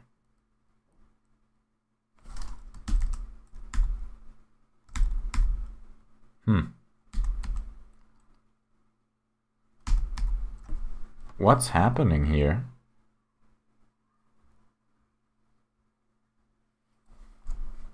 Oh. I need to echo this elsewhere. Because it's getting parsed, of course. Because if I do this now, yeah, then it's just doing this in the search results, and it's not doing the correct search. Does InstantOS have a Telegram chat? Yes. But the Discord is more active. There's a bot relaying messages back and forth, so it doesn't really matter which one you join, unless you're interested in the other channels that are Discord only. Is it possible to configure the Instant WM color scheme yet? Yes, using X resources. It's not yet documented, but yeah. Let's read this. Oh, nah, let's not do that on stream. I can do that later.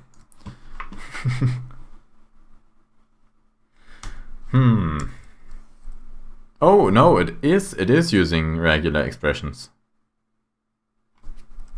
Ah. Then why isn't it finding anything? Maybe I need to remove the slash. Where is it?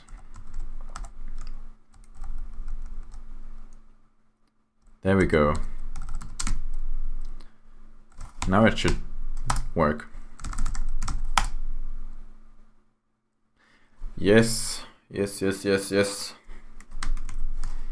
Very nice. Okay. We can remove the debug stuff. And let's check out instead here Whoa, no.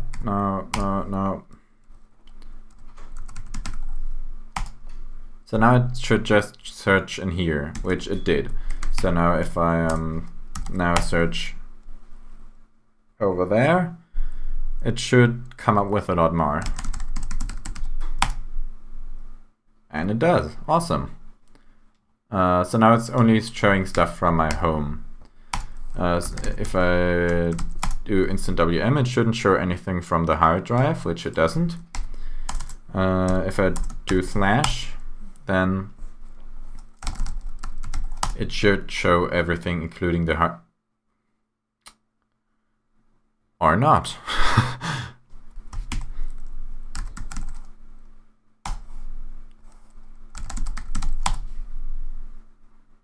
Okay, this works. But this somehow doesn't. I mean, it also wouldn't make sense to do this, but since someone might want to do this, let's just account for it. Using... Oh, because of the second slash, of course.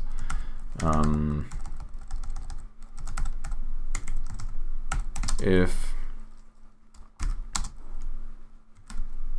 the prefix equals... Oh, or it doesn't actually exist. That might also be the case.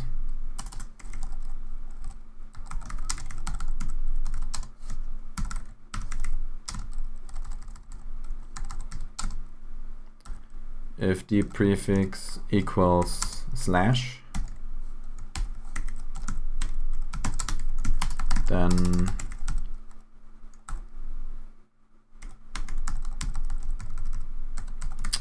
we don't need a D prefix if that's the case. Simple as that. Perfect. Declare and assign separately to avoid masking return values. I think we don't need to export this.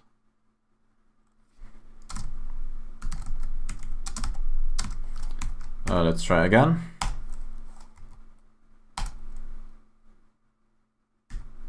Slash doesn't exist. Huh. Interesting. But that's also fine. Oh, I did the quotes wrong. I'm gonna go write some eLisp. Goodbye. I don't know if this is a particular bug or in general a bug in Instant Assist audio. One refers to 0, 1 refers to 0, 2 to 1. That is intentional. Someone requested that since they are ordered that way, so you can quickly do that. I think some other program has this as well. Some of the Pulse audio interfaces do it the same way, so that's why it is that way. What is your end goal with InstantOS? I don't know. Hopefully there isn't an end. Software is never finished, it's just abandoned.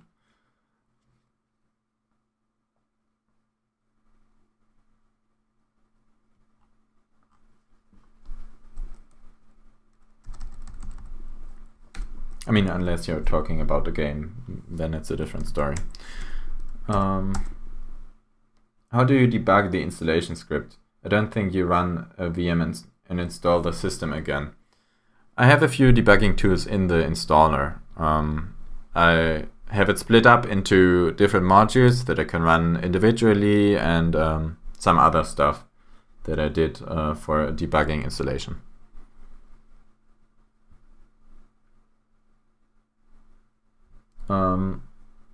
Kind of meant what you want to accomplish. It's like I want a system that like everybody can use and that's easy to pick up and use, and that still has all the features of a classic window manager setup. Because in a sense, not wanting to yeah, users who don't want to mess with everything just to get a basic setup are forced into desktop environments in GNOME, and I want to fill that gap, kind of. And also, yeah, as Christoph mentioned, that also comes with having a lot of the features that a desktop environment would normally have, like better floating support and a lot of convenient features, quality of life improvements that a lot of people who are usually using tiling window managers just aren't bothering to implement. So yeah, kind of, and also that is of course minimal and or let's not say minimal, lightweight. I don't like restraining myself to like 5,000 lines of code if I'm gonna install a browser anyway, because then a kilobyte or 2 kilobyte for a program really doesn't matter, especially if you have to compromise so much to get there. So yes, that's like off the top of my head.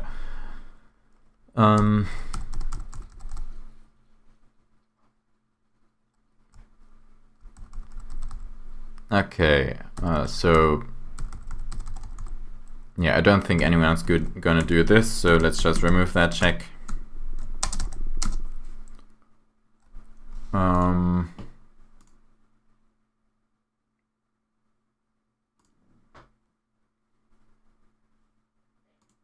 Kilobyte?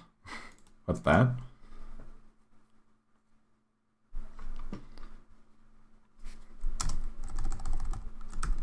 Whoa. Oh, I have an idea. File Explorer, File Manager, and also instant search. Of course, we can do recursive searches. Why not?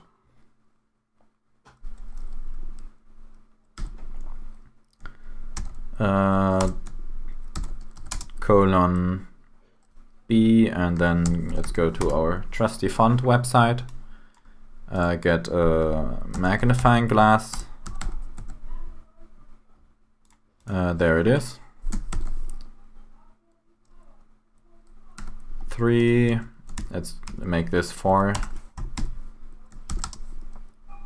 Instant search. Or let's just call it search.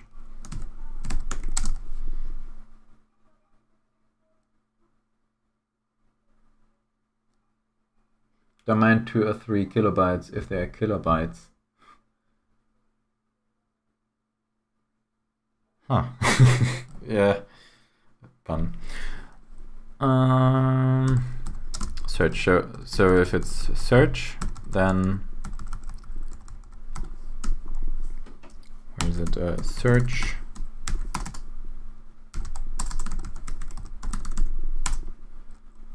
Instant search.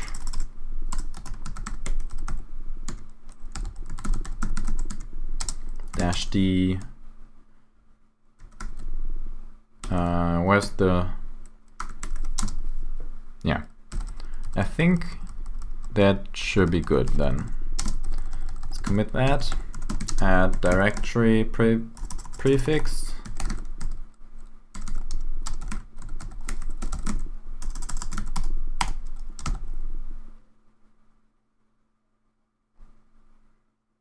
Are there intentions to make the OS more configurable with files, etc., with dot files? So that there's an easy default, but there are also customization possibility. Customization is never going to be the priority of Instant OS. Just like normal operating systems, or yeah, normal in the sense of like Windows, Mac OS, Ubuntu with GNOME. Shortcuts are definitely become customizable, but it's not going to be like a build your own operating system kind of thing like Arch basically is, or most window managers. So it's going to be maybe, yeah, on the level of GNOME or elementary when it comes to customization. You can already do some stuff in the settings, but it's not going to be a focus. But customizing shortcuts, customizing appearance is also there. Stuff that is probably not going to be a thing is external bar support, or stuff like XFCE bars or stuff like that. Yeah, I won't go overboard with customization. If it's gonna impact this other things, then the customization feature is probably not going to happen.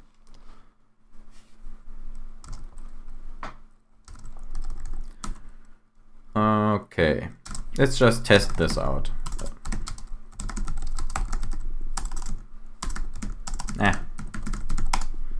There we go.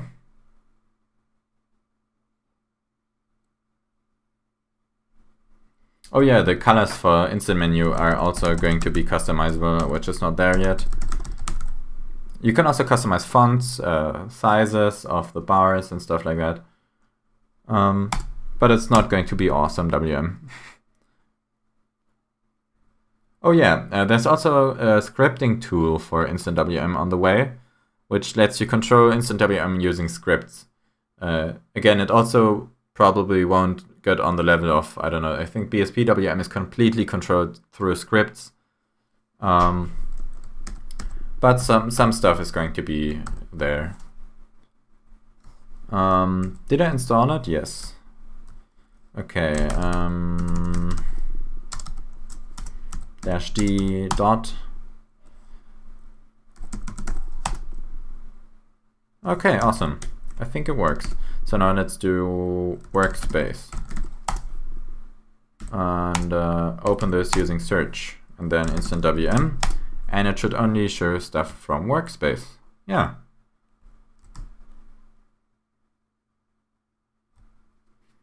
Okay. This went pretty smooth. Let's archive that.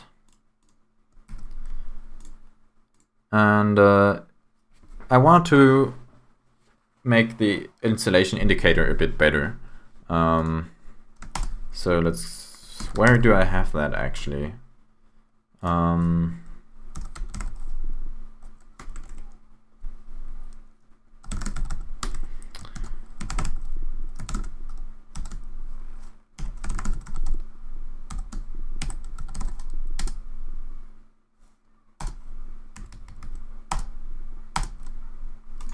Workspace live utils assets. Okay, this makes sense.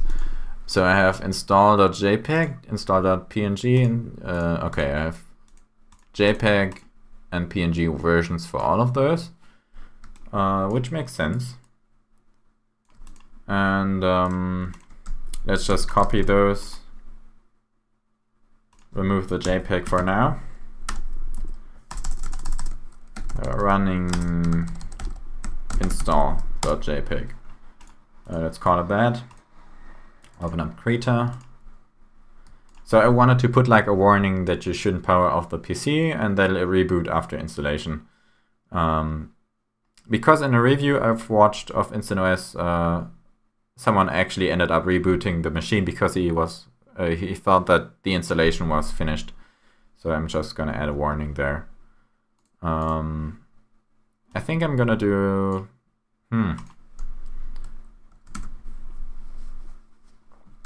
let's remove this again. I think I should make like a background. Why should I add the warning? Maybe around here. Let's just try making it a white warning with visb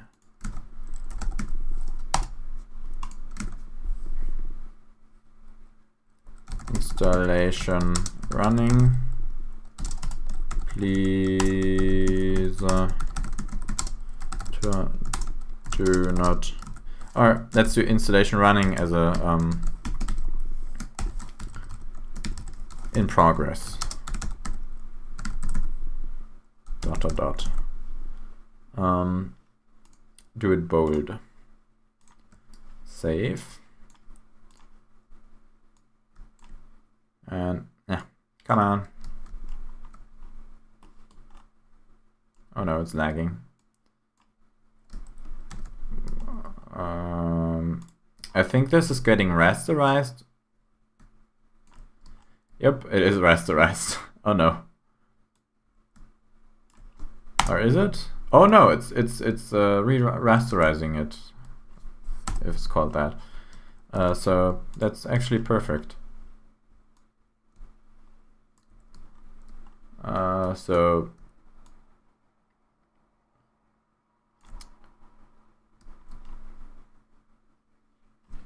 let's do this, and then why is it only slanting stuff? Can I move it? I'm not used to Krita anymore after Photoshop. Okay, installation in progress. Let's move that there.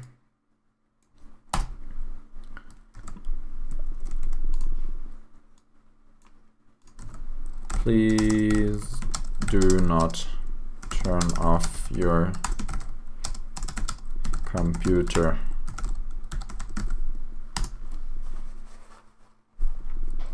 It will reboot automatically after the installation is finished.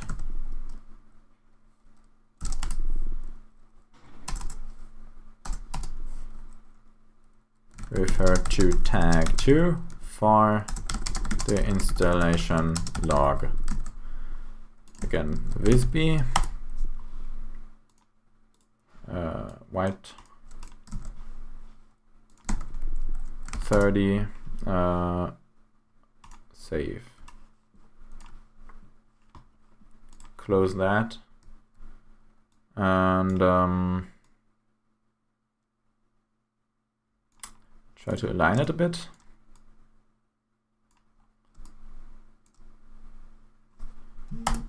Whoa. Okay, can I deselect this now?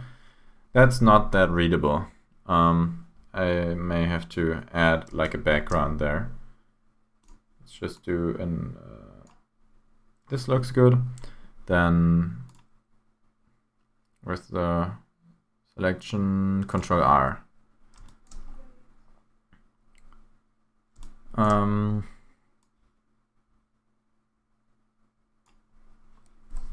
Then color pick. Where's the color picker at?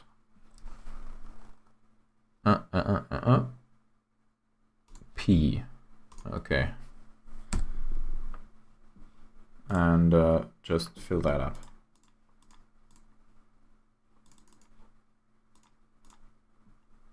And moving it is T. And decrease the opacity of this layer just a bit.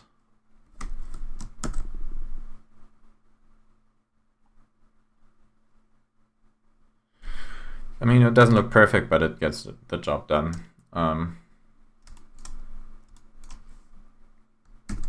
So let's save that.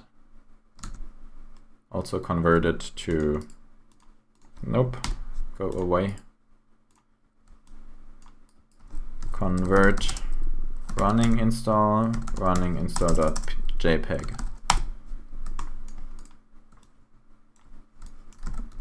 All right. What did I miss in chat? When I installed the Arch version, I never got a notification that it was finished. I mean, it automatically reboots, which, yeah.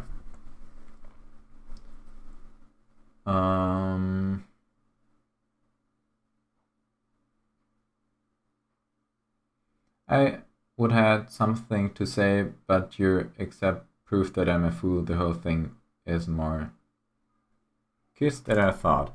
Keep it stupid simple. Or I missed it or something. I mean, yeah, there isn't any notification. Sorry, I didn't read chat during that because yeah, it was covering some stuff. Let's see. Can I change the color scheme on the lock screen? No, not yet. I may also introduce X resources configuration for that. If that's, I think that should be possible, yes. Is there a way to get the InstaNoise window manager on Debian? Not if you don't package it yourself. You can build from source and build all the other stuff from source. I do have an Ubuntu laptop that I don't have a hard drive for, where I can back up stuff, so there's no way to reinstall anything on it. It's at my father's, so yeah, I can't reinstall stuff on there. It's really old, back from when I used to use Ubuntu. Long story short, I'm using InstantWM and the InstaNoise tools on that thing, and it's not all working great. There are some issues that are just concerning this machine and not the Arch version, and it's not worth fixing them at the moment.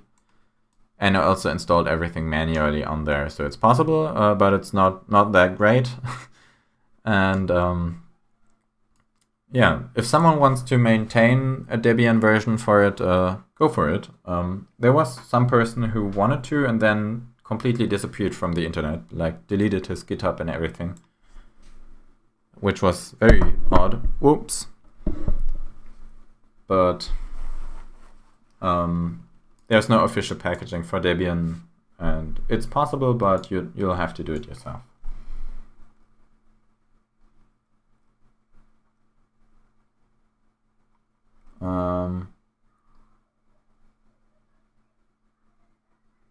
Maybe change the asshats visible when the install is finished. What exactly do you mean? The asshats.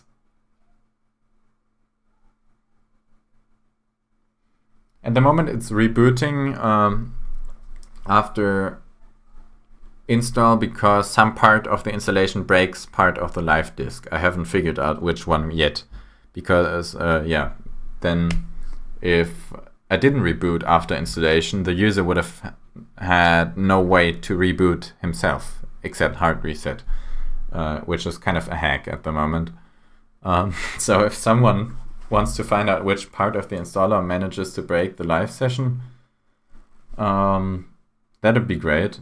I haven't got around to it yet, and it's not a big deal because after the installation, the cow space was filled up pretty much with a lot of stuff anyway. So there wouldn't be much use in the live session anymore anyway. Yes.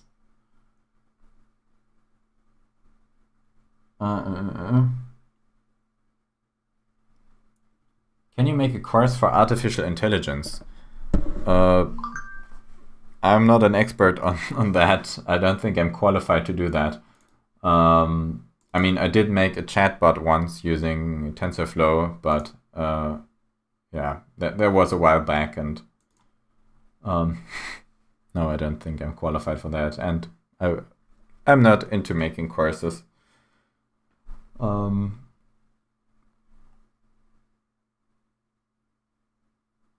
You should feel free to ignore the chat and not catch up. I mean, at the moment, I'm at a point where I can sort of keep track of even who is in here. But I'll definitely have to stop that sometime when it's getting too crowded.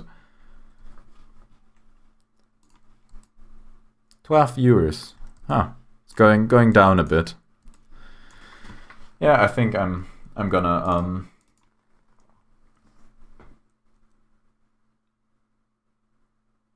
asshats is another funny I made. Please enter your master password. What?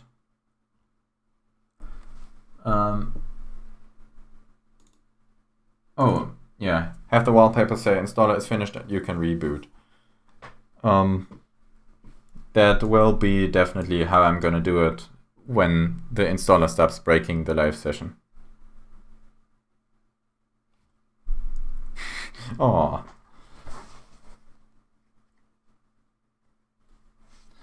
Okay.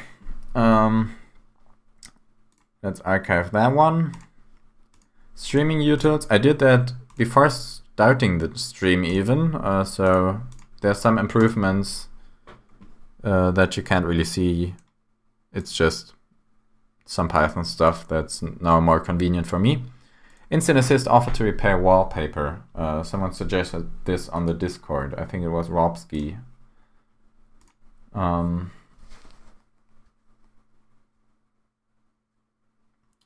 Choosing United Kingdom and United States is shown on 2 lines rather than 1. What? Okay. What do you do instead of developing InstantOS? You mean as well as, or instead? Yeah, I mean, if I'm doing that, it's also instead of. Yeah, I'm a computer science student. The exact thing I'm studying doesn't have an English name.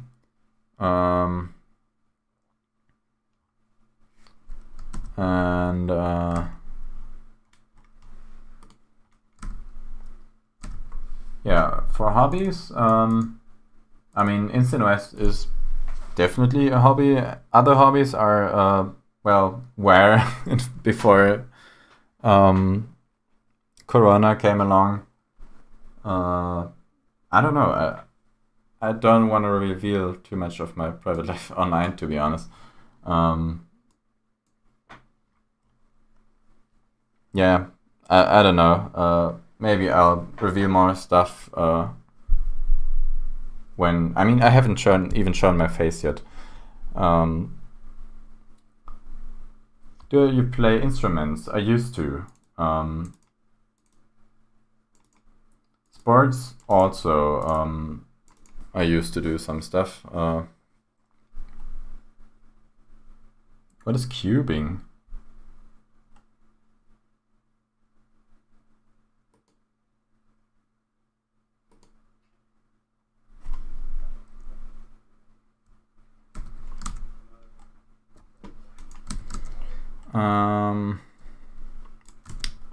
Getting off track again. Chat is evil. Okay. Instant Assist repair wallpaper. Let's search for repair. Wait a minute. What?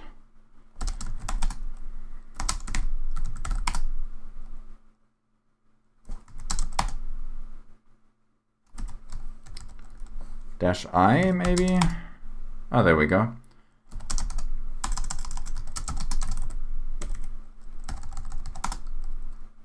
What setting did I add? Oh, yeah, I switched that over.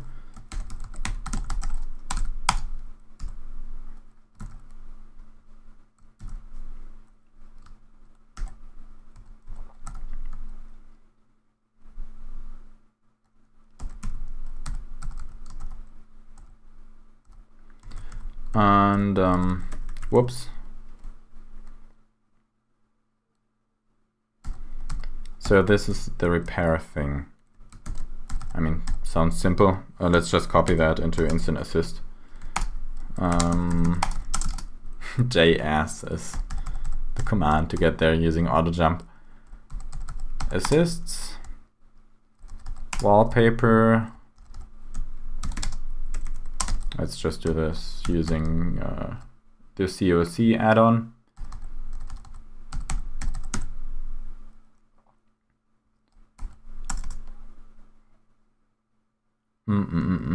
Let's do R.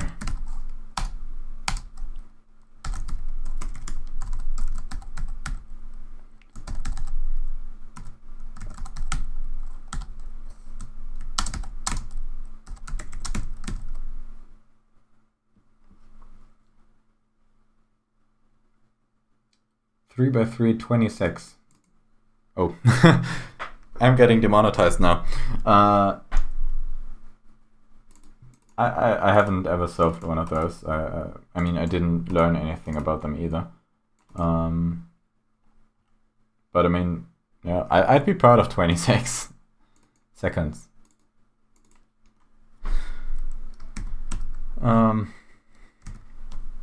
Okay. Repair wallpaper. I mean, that's pretty much it.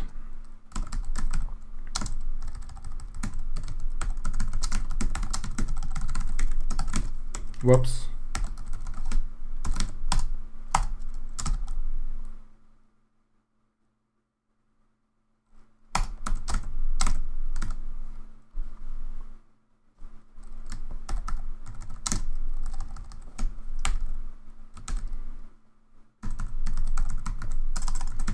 Switch to envim git. Oh geez, did I spell it neovim git or envim git? Oh, I think, yeah, neovim git. It's also called neovim git, so that's fine.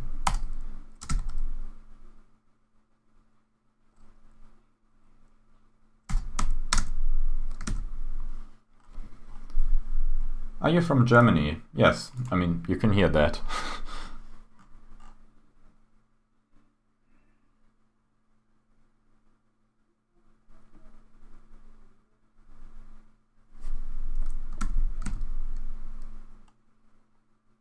.3D modeling OSB. It's called OBS. I mean, yeah, those are the ones that are public.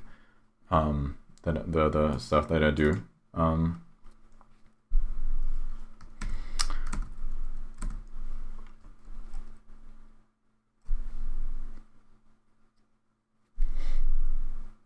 Okay.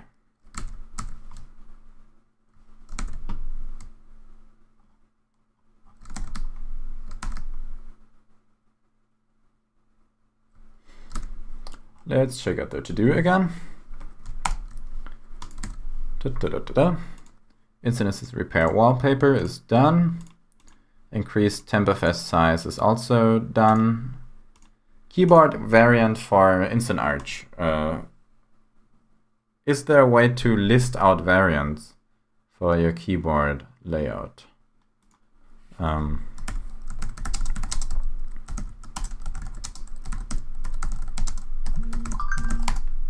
Variantes. I found something. Wait a sec.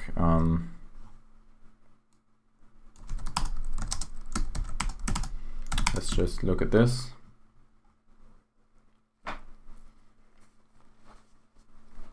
And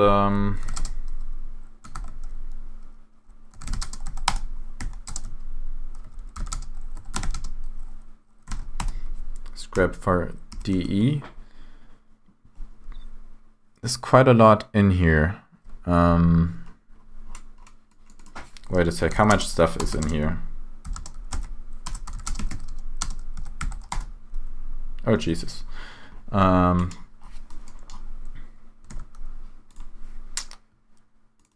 List key maps.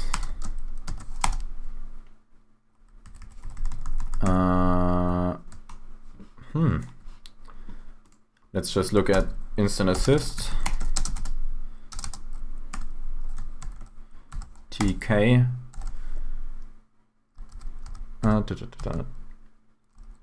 List X11 key map layouts. I think this is part of system D.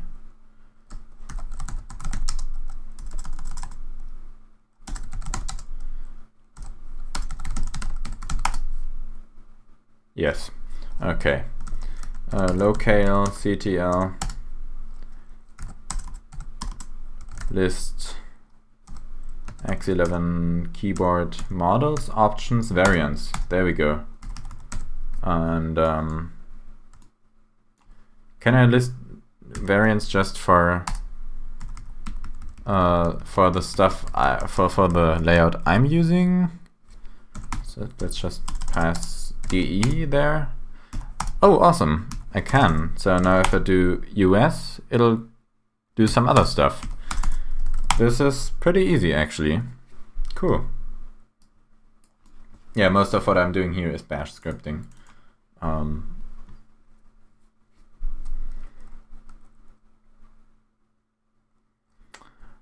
Okay, this isn't actually that hard. Let's just go into Instant Arch. I'm already on testing. I'm gonna put this in the advanced settings at the moment.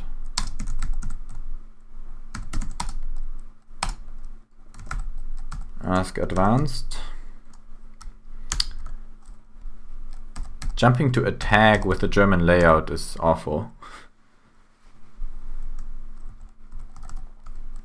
Okay, so ask advanced. Let's just do keyboard variant.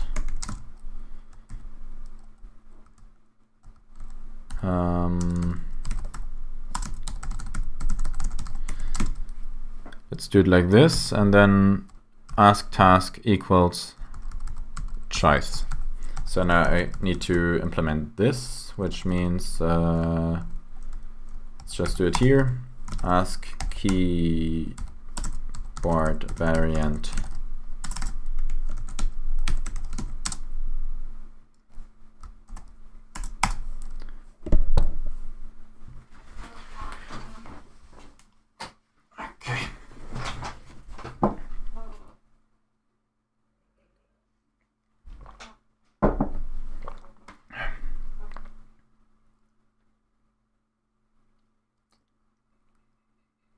Does Instance OS work with Wayland? No. Maybe it will sometime, but not yes. Not yes. I mean, also not yes, but also not yet.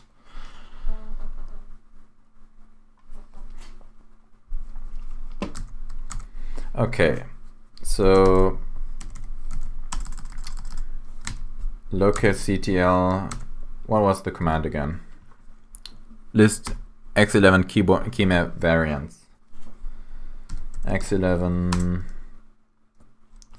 key map variants,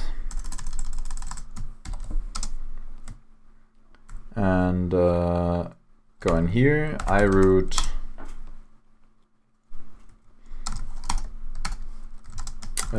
let's check out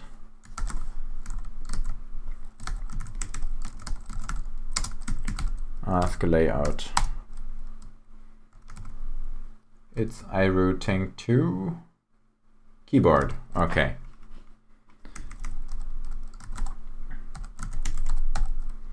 Keyboard. Unset key variant. This is, by the way, the new installer, which has the ability to go back. So I have to do this.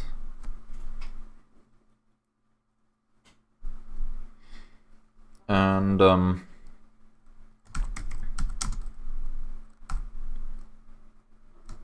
key variant equals to this. Oh, that's just, no. Pipe this into iMenu. -L, select keyboard variant. Yo, this guy hacking Google and a terminal. Scary. Whoops. There's quite a lot of wind. I'm gonna close the window.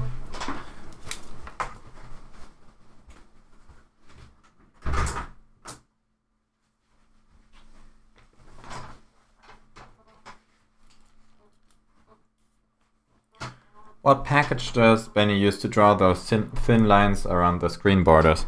Those are not actually on my screen, it's just my streaming setup. It's an OBS.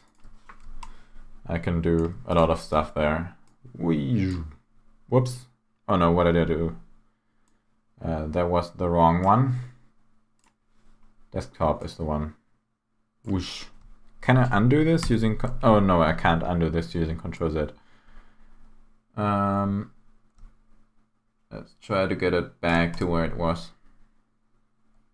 Yeah. Also, I think the logo can be a bit smaller or less opaque.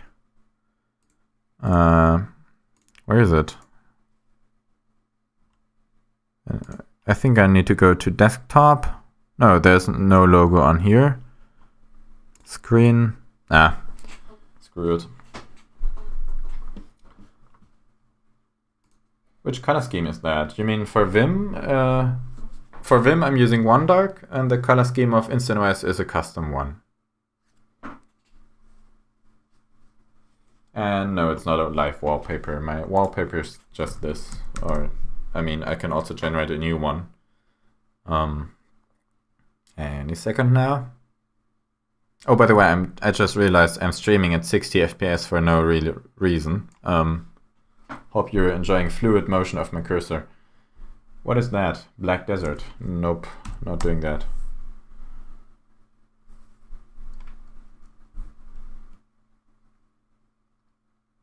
This looks cool. Anyway. X-Eyes. Oh, I don't have that installed.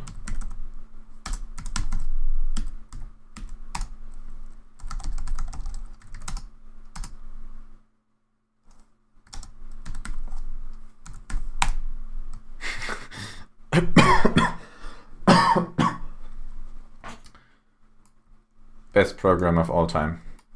Whoops, wrong program. Just gonna keep those there.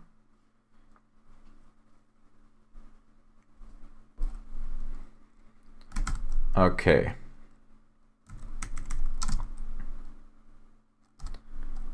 And now if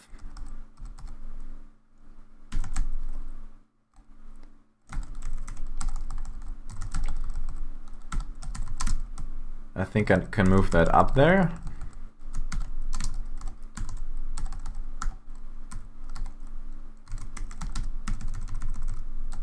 And remove this, remove this, remove this, and move it down here and go back. No, let's just return.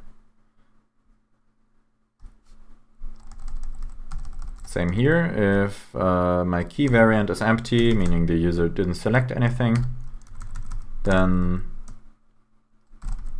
we'll just return.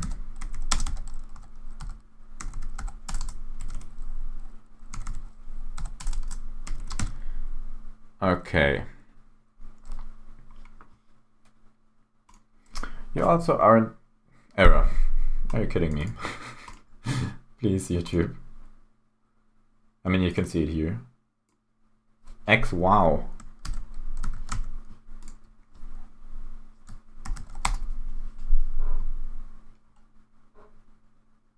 Huh.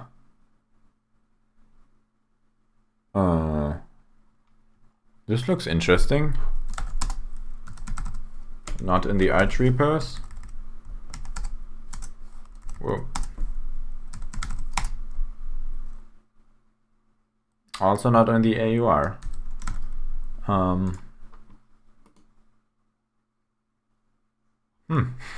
Very 80s style.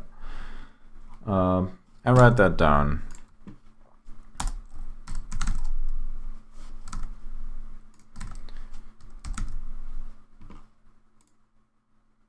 I get the error again. Oh. Yeah, YouTube is acting weird right now. Where'd my X-Eyes go? Most important. Oh, there it is. The chat.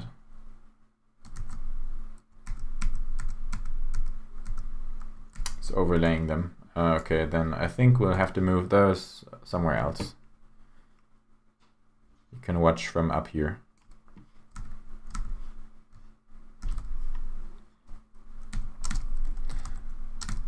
Okay, key variant, and then iRoot key variant. Key variant.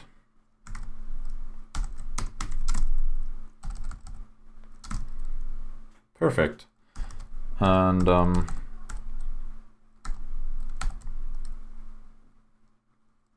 let's couple it to the current keyboard layout. Actually, no. If the user sets iRoot keyboard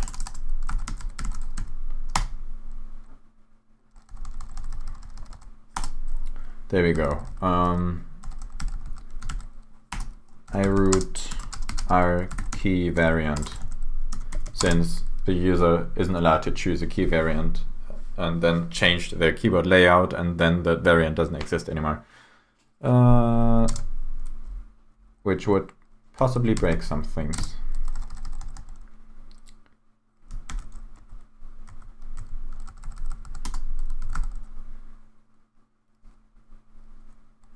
But this seems fine now. Now I need to actually do something with the variant, of course. But that won't be in Instant Arch. Nothing at the xeyes. Can I customize those? We need xeyes dot files.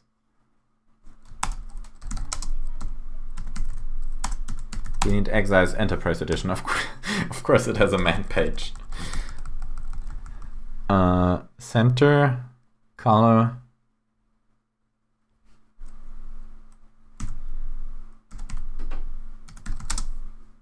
There's center. Let's do red, evil eyes.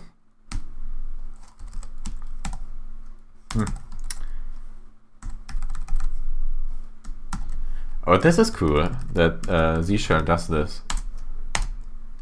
Oh no. I mean, that was intended to turn out differently, but I'm not complaining.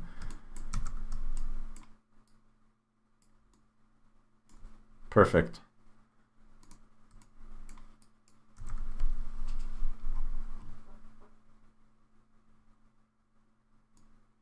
And a vim command.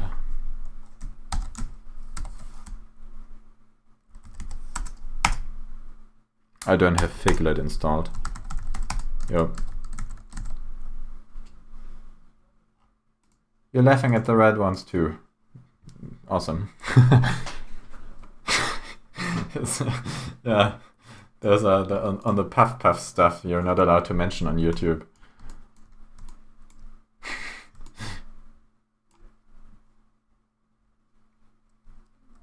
But I mean, YouTube doesn't seem to have any problem with this comment.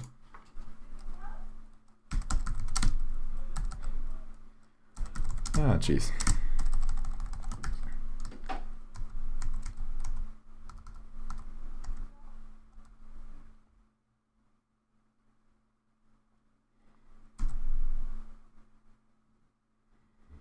Okay.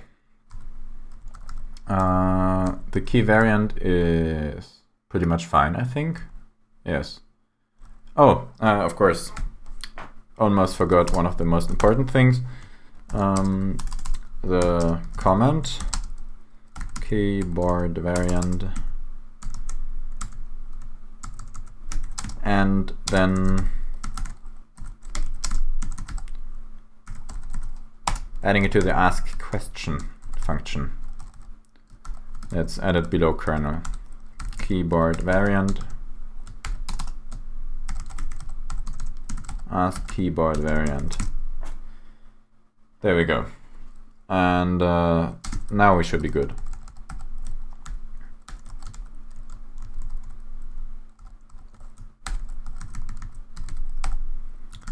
Add keyboard variant.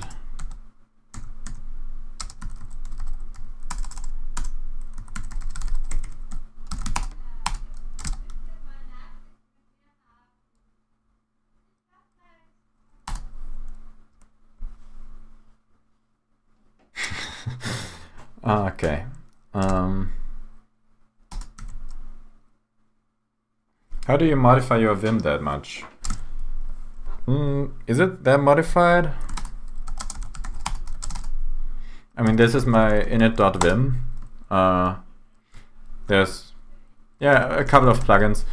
One thing I'd suggest for Vim is either use someone else's setup, or if you're gonna do your own, add plugins one at a time. Like add a plugin, use it in your workflow, or remove it if you don't use it, but don't just add a bunch of plugins that could be useful and then have like a Vim setup that's completely chaotic. For it to show the tabs, this is tab line, buff tab line by AP. He actually got a 2-letter GitHub name. But yeah. T-Pope, yes. he's everywhere. Today in the live stream, 10 people watching Benny get distracted. I mean, there's a game dev streamer called Randall. He has an emoji called more worky, less talky. Whoa. If I click on X eyes, it's like I click on the root window. They're really weird. But it's actually 17 people now, which is awesome. Almost as much as on the first stream where I wasn't gone for a few months.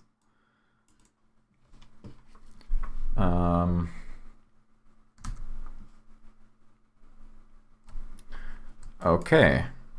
Do I still have my roadmap? Yes. Okay, now we need to actually do something with a keyboard variant. But that is outside of init.vim and instant arch, and instead it's going here in the auto start. And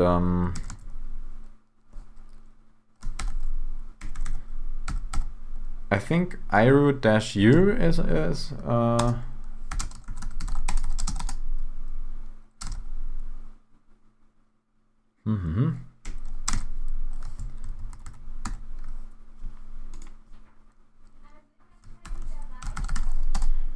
There's no mention of iroot here in the entire project. Okay.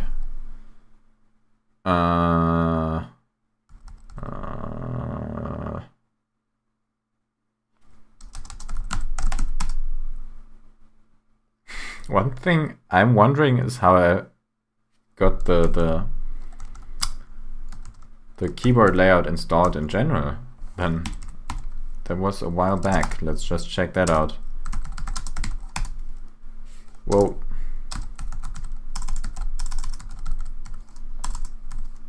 I don't like the fact that you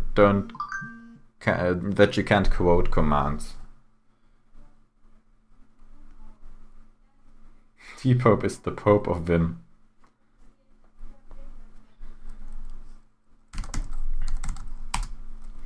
iroot keyboard. Oh, it's in the Xorg config. Makes sense.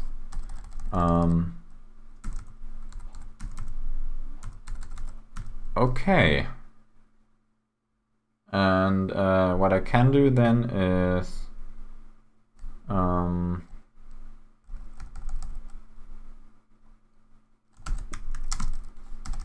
new key map is, where's the difference here? Set key map, set x11 key map. Oh, okay. Locale ctl set x11 key map variants. No, that is list.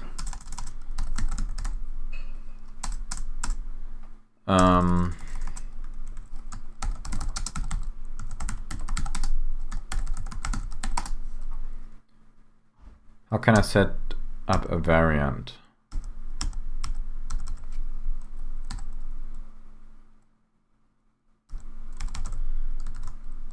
Actually, let's don't do that in the installer, and instead read that out on first boot, I think. Yes. So if I think it's called it's an iconf.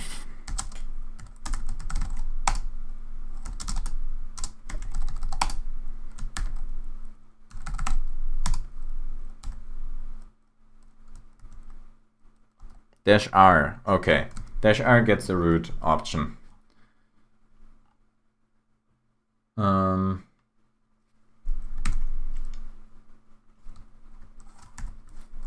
Which means that iconf-i user install.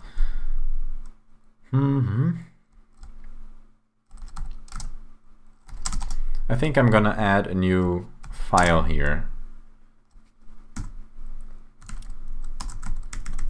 Inside of setup, which I call read root.sh.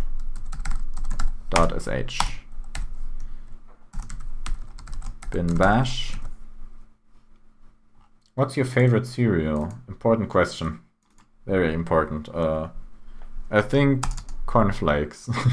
Just, but not every brand of cornflakes. Cornflakes are oddly something that tastes different for like different brands. Like, yeah, in most cases, I don't know, the discounter doesn't really taste different from the one with a fancy logo on it. But I also don't eat that many different cereals. I mean, a lot of the ones that taste good are really unhealthy. So cornflakes are like a good balance of stuff that you can actually eat every day, and that tastes good.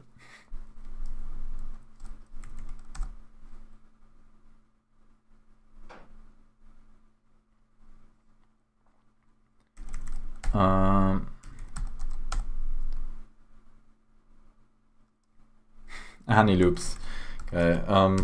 I mean, yeah, I usually don't eat those because they're candy, not cereal.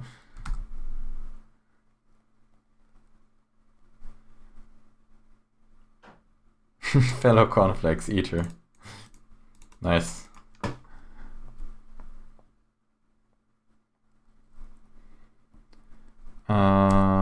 If I root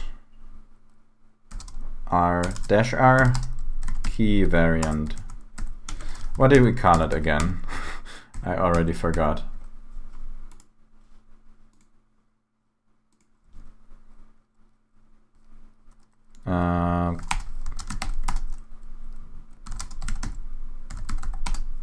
Key variant, okay. Then iconf.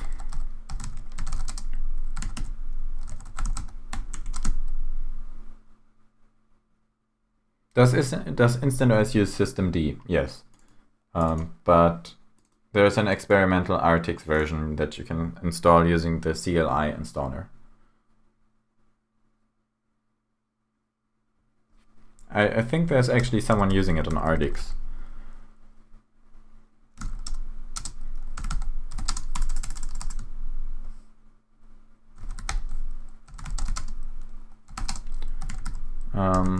So now this can copy the option from the installer. And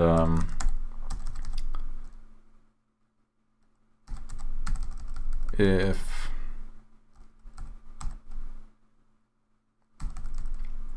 I go into user install, if not iconf-i read root, like if it's not already copied. By the way, my transcoder is still going. Yeah. It's been going for quite some time. I'm compressing some files to clear out my hard drive. And it looks like it was quite successful. Like I started out with 9 gigabytes left and now I have 15. Which is still not that much considering this is a 2 terabyte drive. I think 1 terabyte, not 2.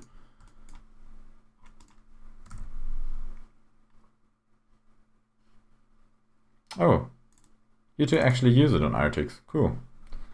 So yeah, it seems to work.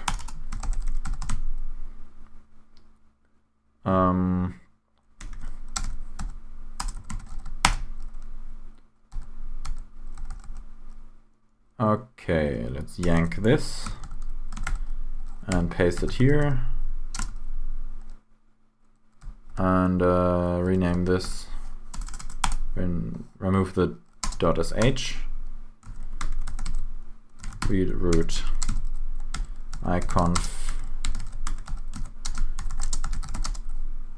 -i, read root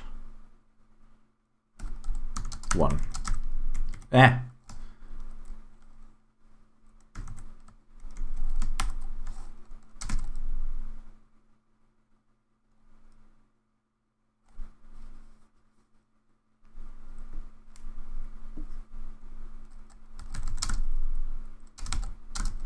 Okay,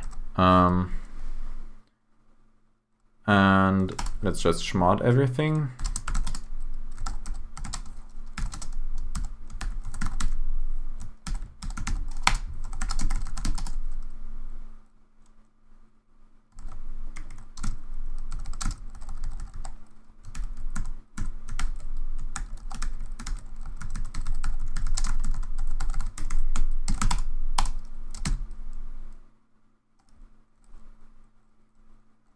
There we go. And last thing is actually setting the keyboard variant.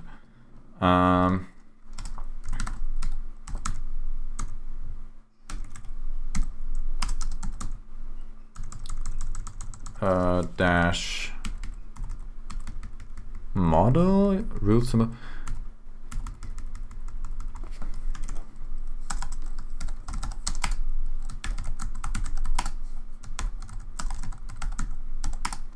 Variant, layout variant.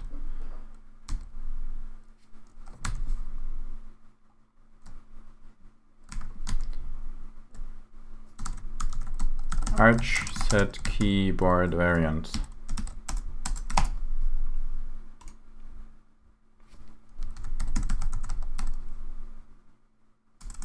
It's not actually here.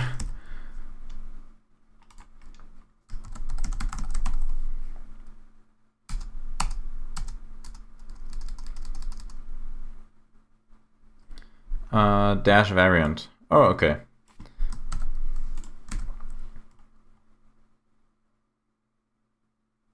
System cuddle. System CTL. Wait, really? Is there French QWERTY for instant noise? There's FR, and right now I'm adding keyboard variants so that you can select those.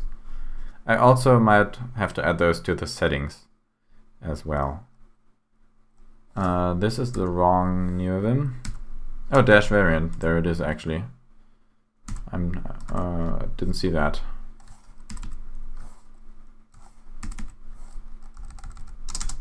Auto start. If iconf key variant, then else fee.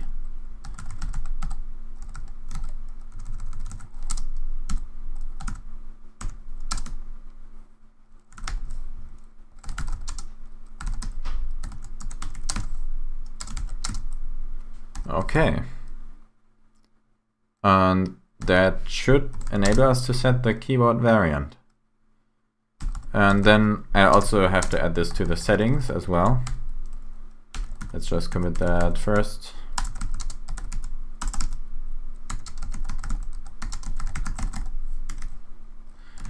I almost forgot that this is a spelling mistake.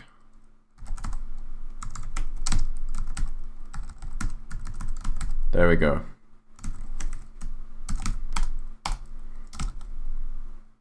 Oh no. It didn't stage this. Fix typo. This commit message.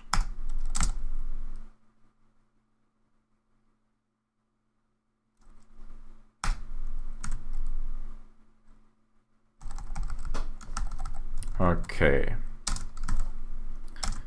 Next, let's implement this into the settings. Is there any NeoVim instances left? Yes, there is.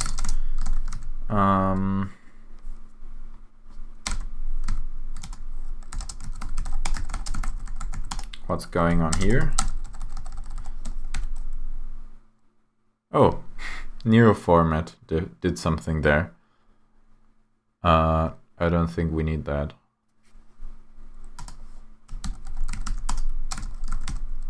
Yeah.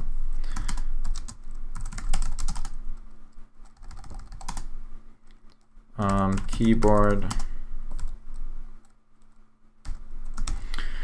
Oh, at the moment it's just using instant assist.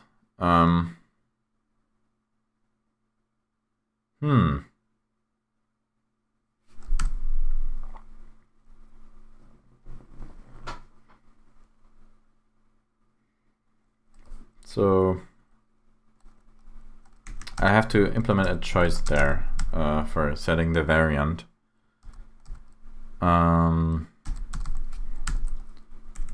So I'll just create a new sidebar. Should I do this with the menu thing from Confuse?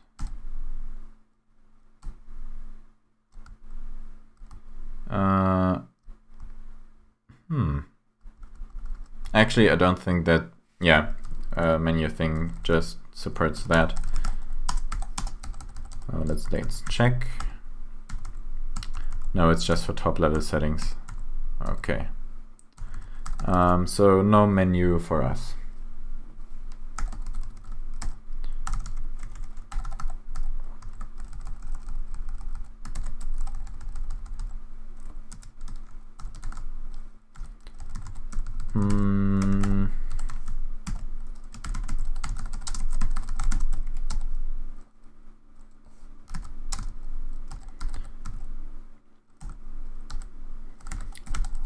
Let's get a keyboard. Actually, we might already have one. Yes, we do. Doesn't matter. We need two of them.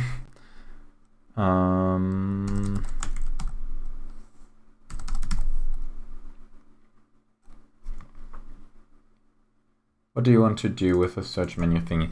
I'm adding a sub-menu to the keyboard settings where you can select the keyboard variant.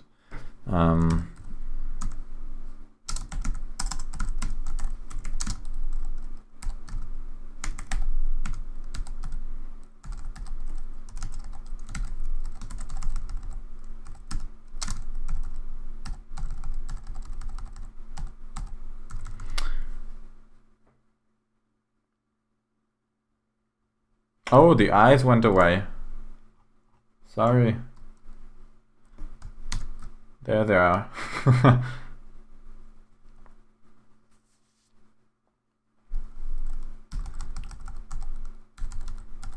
Echo and then whoops.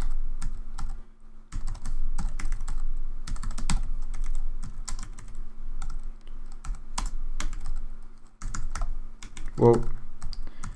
Okay, and delete this, delete this, delete this.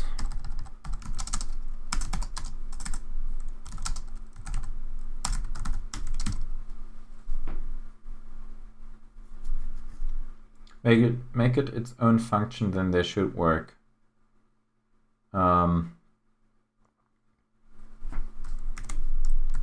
I don't see any other submenus having those, and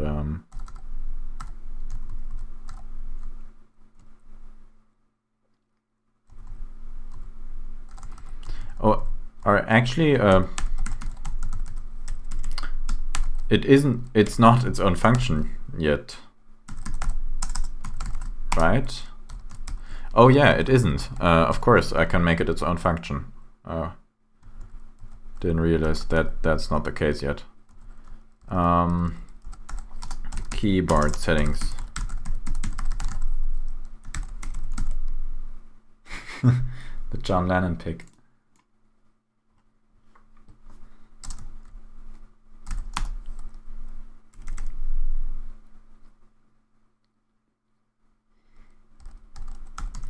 Okay.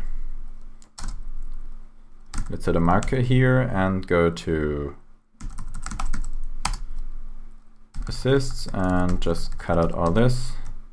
Keyboard settings, jump to the marker. Oh, it's just up there. Didn't even need a marker. Anyway, choice.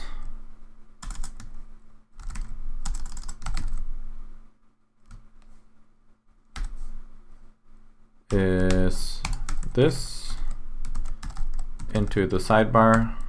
Oh, actually it's not, because we're working with the new menu system that Confuse made. It also doesn't look that awful with the syntax, since now everything's more aligned. Keyboard settings.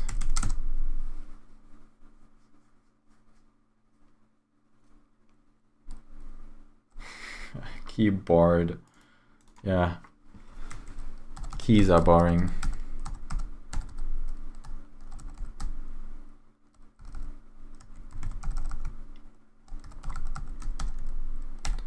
Menu.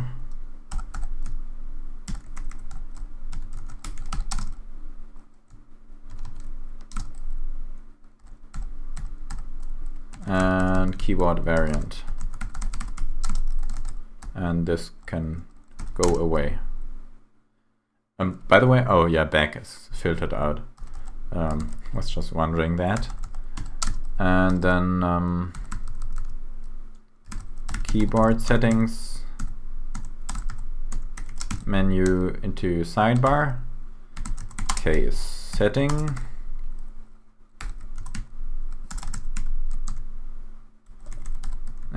choice. What am I doing? Case, choice, there we go. Anything with layout, not K out.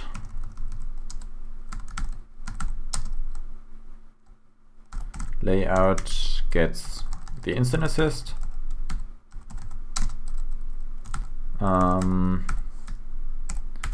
Leftover stuff gets to go back. No, it's not. What's it called?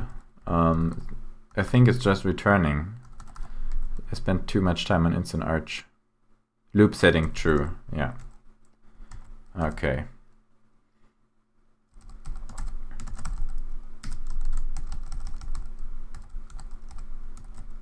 And this can go. And for variants, let's do... Actually, I could add this to instant assist. Do we already have a TV assist? Okay, this is quite good. This menu is getting quite crowded, so I don't think instant assist will get this.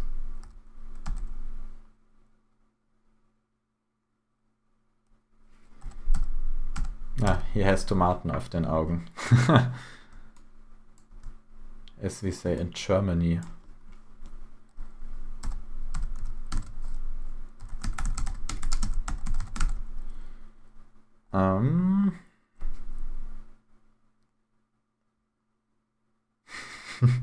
Scratch said.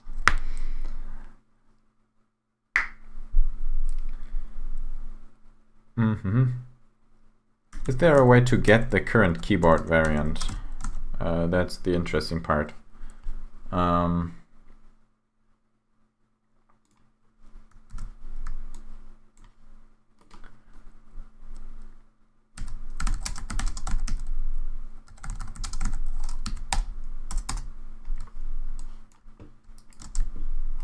What's happening there?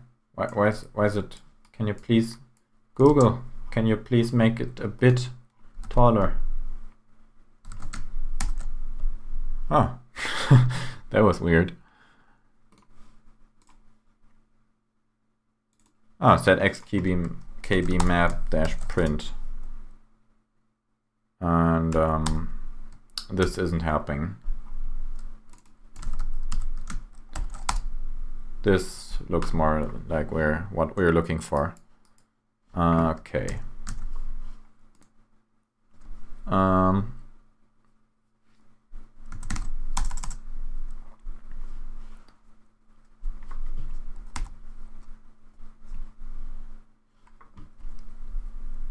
So what we'll do is parse this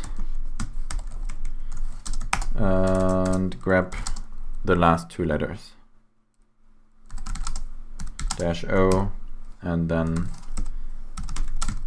do this. Let's just test this really quick before doing anything with it, and it looks good. Yes.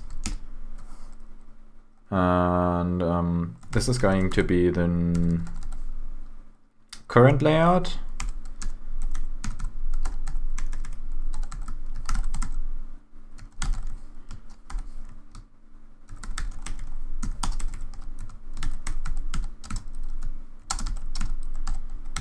And then we'll list all the layouts, just like an instant arch.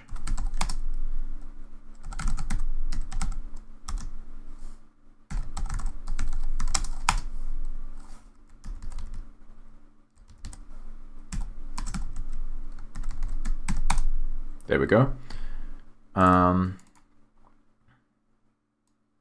List all the variants.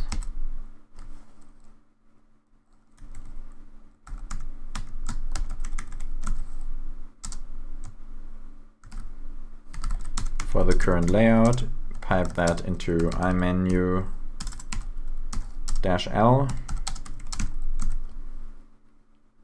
Select keyboard variant for, let's change this. Nope.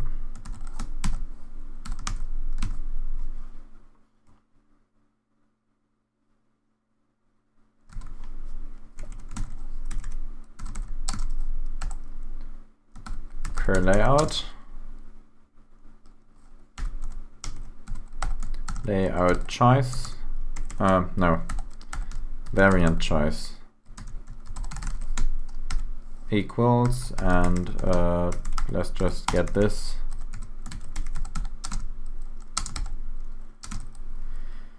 And iconf key variant choice. And this formatting is a bit awkward, so let's get rid of it.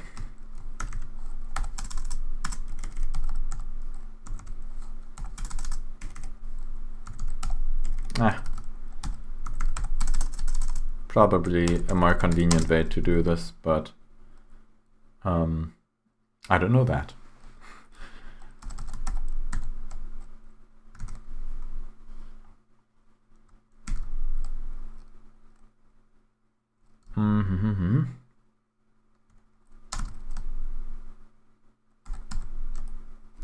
Okay.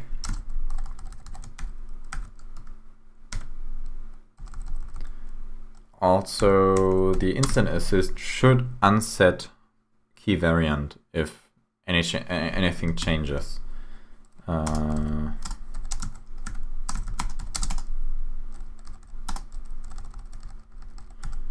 TK.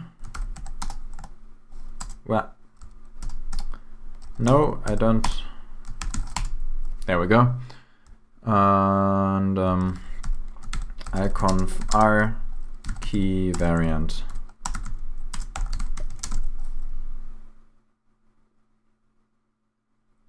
Okay.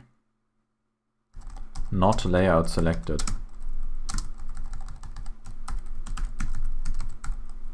Account for key variant.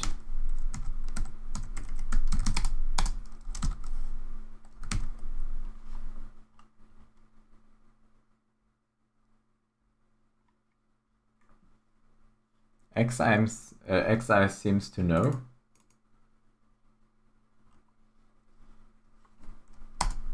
What do you mean? Traduire.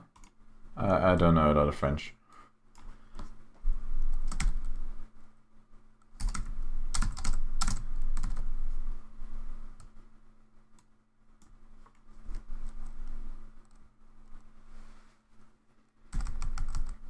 Okay. Loop setting equals true. Everything's looking fine here. And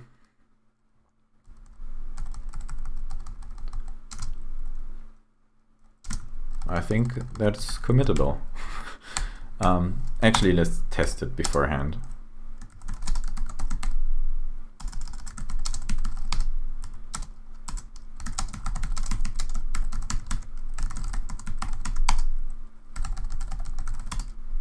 Oh, of course.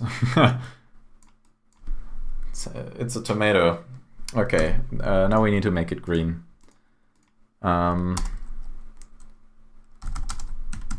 Let's consult the extremely useful manual. Backing outline, no. Foreground, background. I think that should be foreground. What shell did I run it from? Oh, I detached from it. Foreground, hashtag tomatoes on the ice.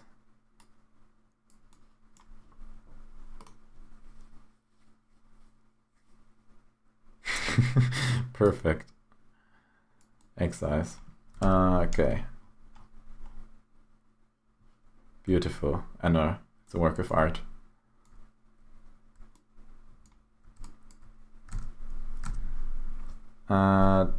Did we actually install the new instance settings? I think we did. Yes.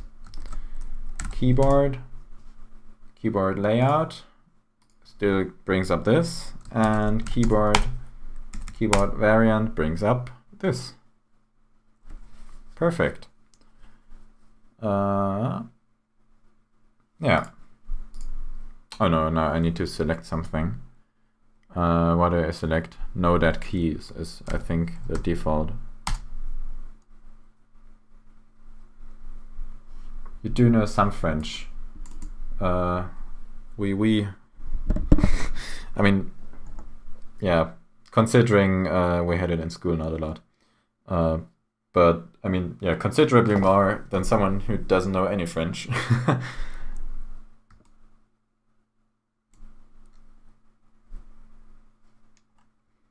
Odenta and ABC have a kind of similar profile picture.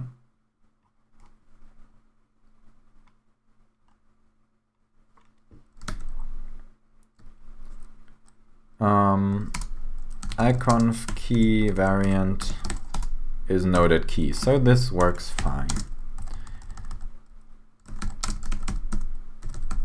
Add key variant.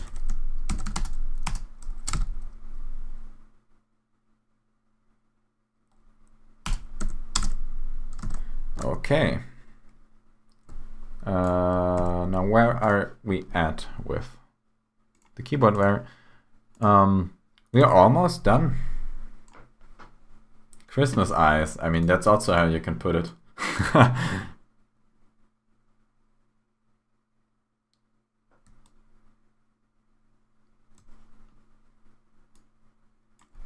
there any Christmas horror films? Just thinking evil red eyes for anything else. There's often, like, yeah, I don't know. It's easy to make it creepy if there's a lot of positive associations with it.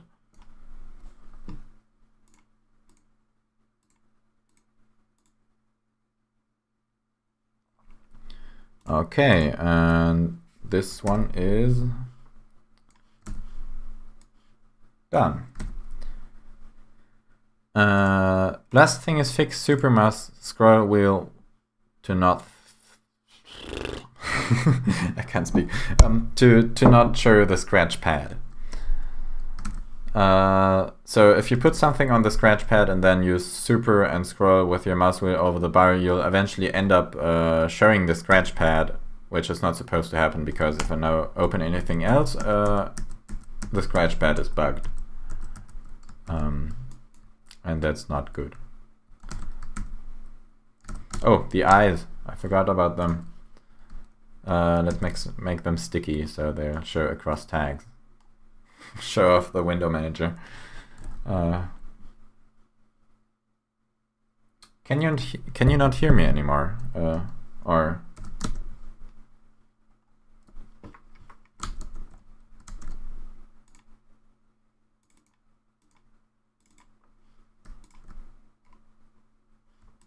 Test, test. No, it looks fine.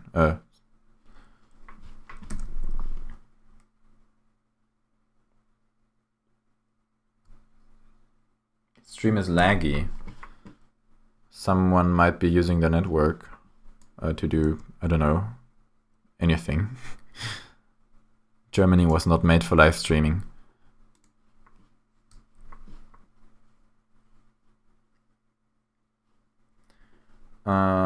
Okay. Oh, by the way, let's take a look at the Discord for a sec. Huh. We're really close to hitting 500 members on the Discord, discord.io/instanOS. We're at 449. Yeah, 9. 494. Little German slept in there. Bruh.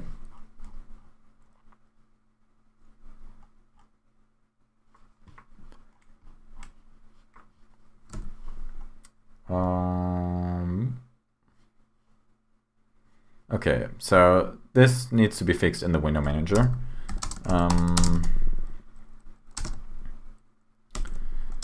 Let's look at what function is actually responsible for this. So it's button 5, I think. Yes, super and button 5. Super mod key, it's called mod key button 5.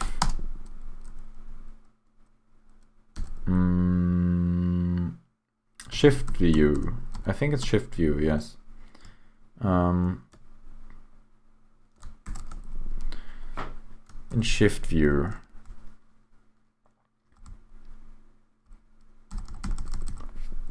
Let's split the window here and search for 21.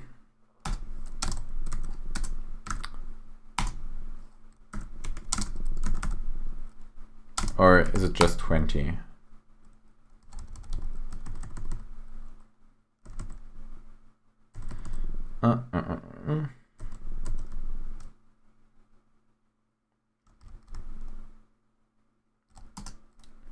Take a look at this. Oh, it did this to both my viewports. Interesting.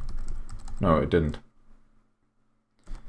Or just toggle scratch pad. There we go.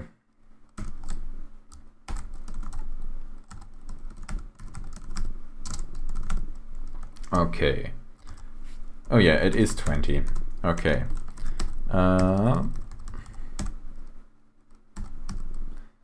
Here it iterates through all the clients, and if it's a scratch pad, it doesn't count. Simple as that, I think. If let's copy this just from here. Whoa. No, actually, let's not. If C tags and 120, so if it's on the scratch pad, then continue. So yeah, scratch pad doesn't count. Now we'll have to restart the window manager. So before we'll do that, just close down as much stuff as possible. The X eyes, I'm not sure if they can stay, to be honest. We might have to get rid of them temporarily. I know it hurts.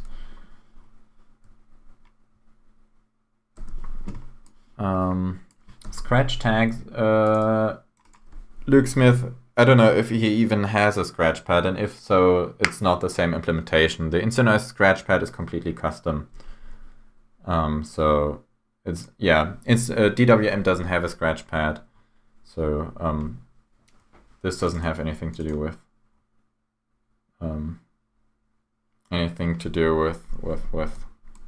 Luke Smith's DWM. Short questions. What are the eyes doing here? They're there and looking pretty as heck, and they're watching my cursor do its work.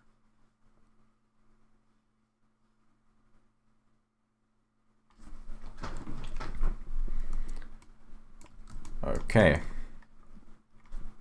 So now, yeah, close everything down and restart the window manager. It has to be done. But before that, actually build the window manager. Make the eyes InstantOS colors. But then they're not Christmas anymore. Or we could use the actual InstantOS red and green. I think that might work.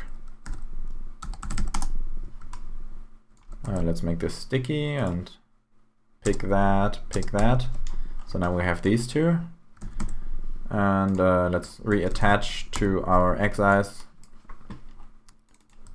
And the green is going to get this color. And the red is going, whoops, to get this color. And now we have InstantOS X-eyes. We just need to adjust the border color as well. But I think I'm gonna do that after we restart the window manager. So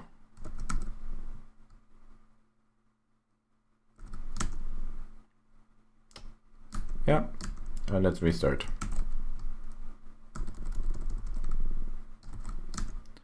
Where's our chat at? There it is. Got it back.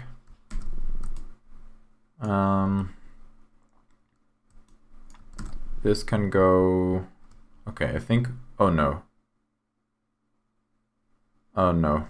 Okay, now it crashes if I do this. I think, yes, now it just crashes. I did something wrong. I did something wrong, I don't know.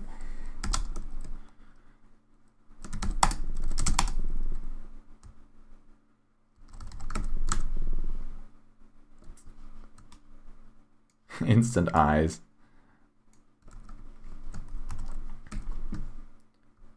I used the feature which I just broke. I forgot. Okay.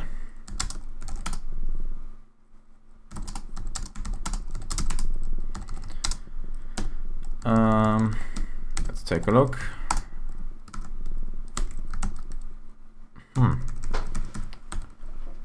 What's wrong with this?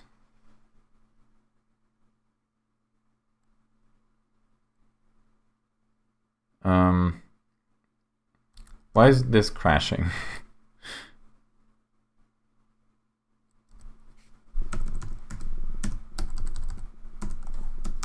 What if I do this? I don't know why this would work, but let's just try it. Whoops.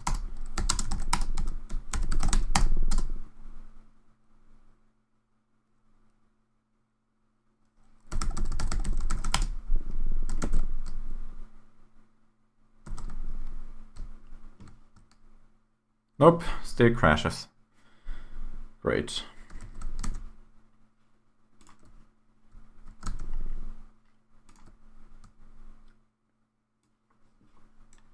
Isn't that the Among Us song? No, it's from the Beatles.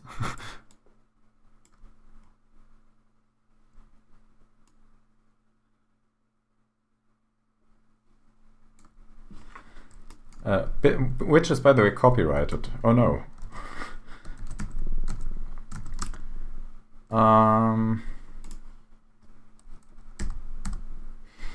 What's it doing?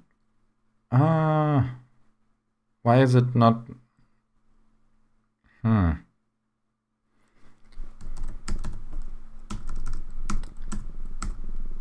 And not this. Maybe I need to put this in parentheses.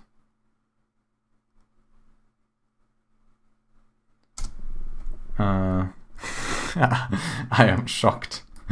The Among Us song.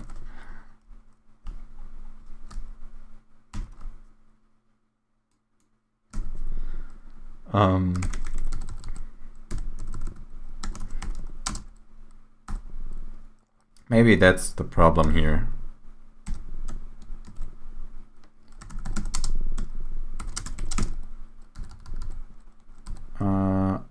yes, also put this in quotes, not quotes, parentheses.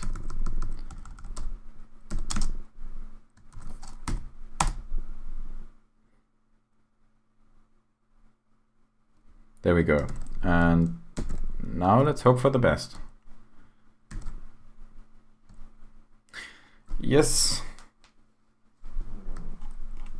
I did it, hopefully. Let's just move this to the scratch pad. I broke the scratch pad. Oh no, it's fine. And it's not working.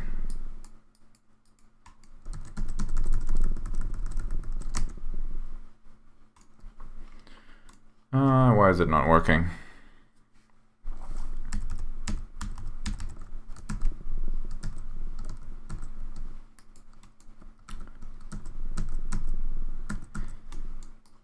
Actually,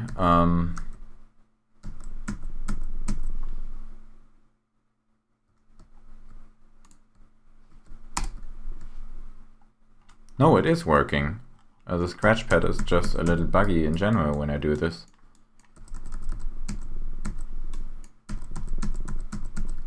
But why?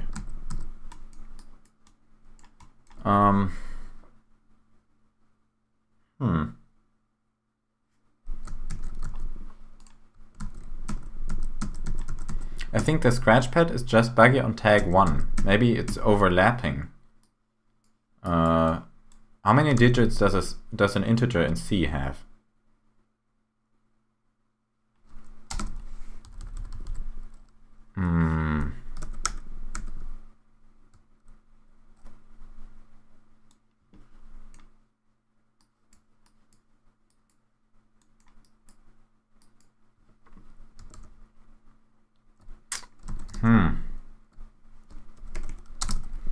The scratch pad is a bit buggy in general, so now it works fine, except when I'm on tag 1 and then switch away, and no, now it's fine again. If I put something on, now it's not triggering the bug either. No, it's not got 255 digits. That would be pretty cool. I mean, if it's the same speed that computers now have. But yeah, that would be insane.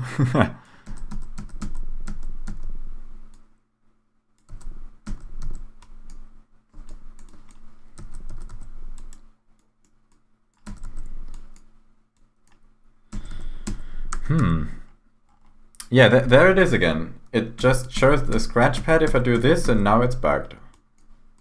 And I have no idea why. And now it's fine again. Now it's bugged. Probably because the current tag is... Oh! I am on the scratch pad right now. This is not supposed to happen. Okay, shift view.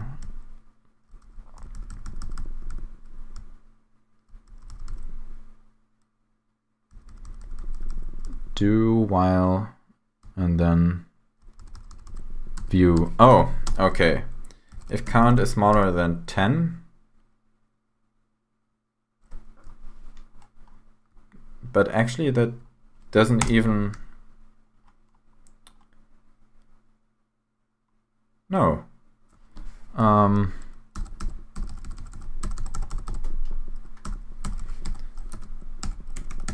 Let's just do it this way. If next cell, let's do gread because this doesn't really make sense.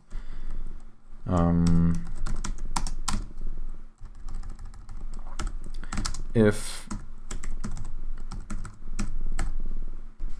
count is smaller than 10 and what's count even? Oh yeah. And then And next cell tags is also smaller than, let's do as a test 7, so that it,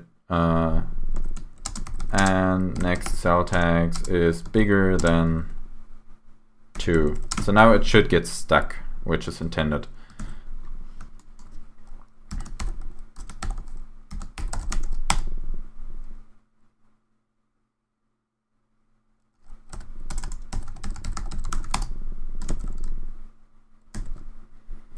Okay, let's check it out.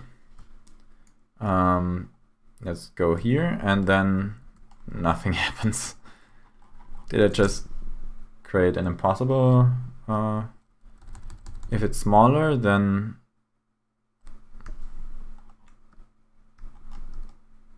I don't get it. Oh, next cell tags is actually just a bit array stored in an integer. This makes sense. Yes, next cell tags is just that. So now I need to just remove, yeah, this makes sense. Okay.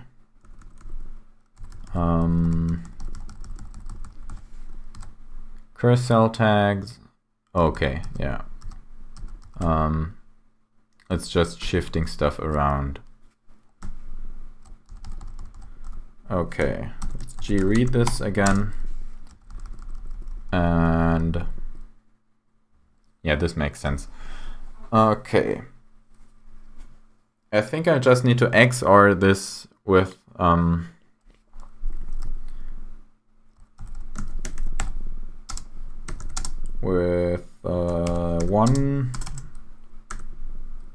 shifted 20 digits. Okay, let's give it another go.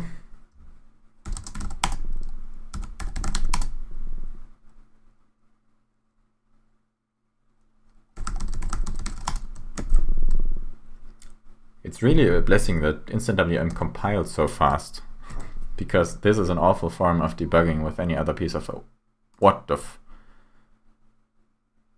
Okay, this is not good. Oh, okay, I know what the problem is. This was dumb. Wait a sec, the doorbell is.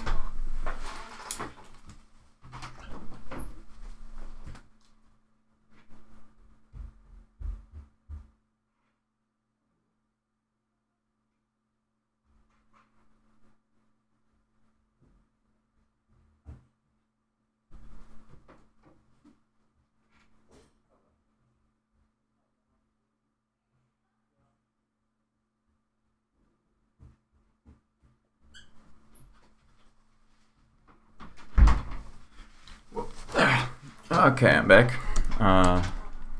What's the chat doing? Why are you getting all those warnings? That's pretty much normal for any C project. Errors are scary, but warnings are, in most cases, yeah, fine.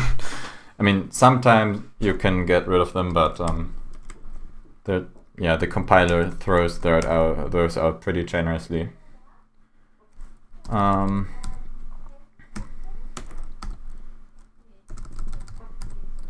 Okay.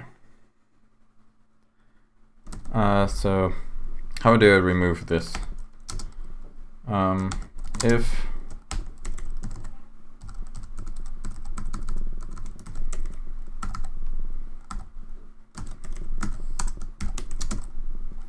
next cell tags.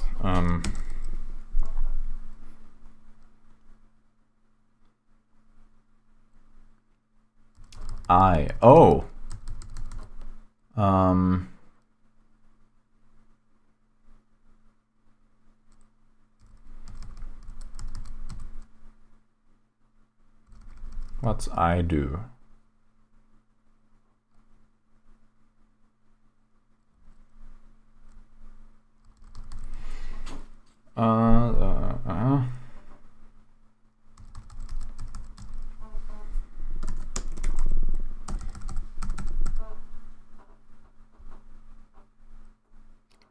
while it's not visible.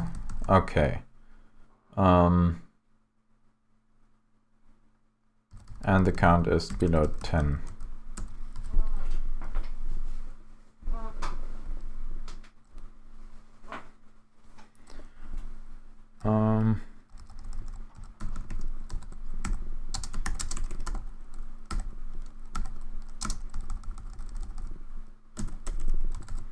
I still don't get why this doesn't work.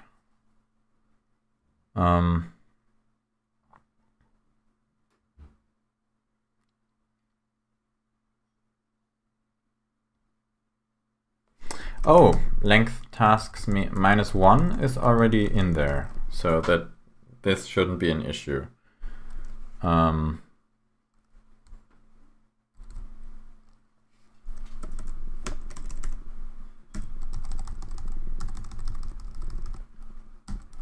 If next cell tags and 120 next cell tags equals next cell tags XOR 120. There we go. Not a perfect solution, but gets the job done.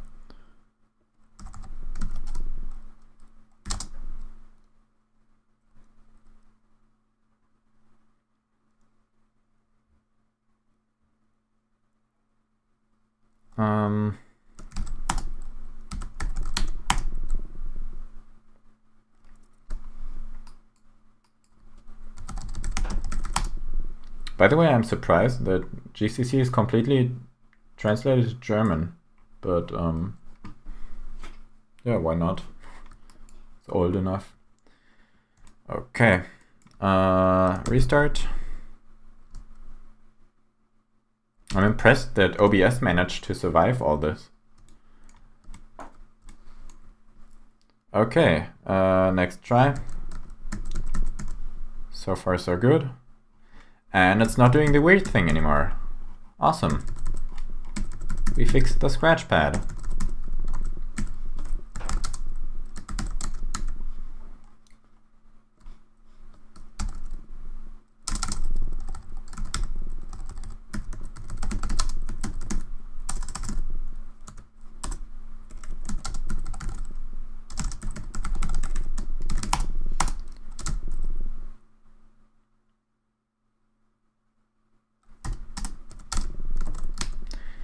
Okay, and this means we're actually done for the to-do for today's stream.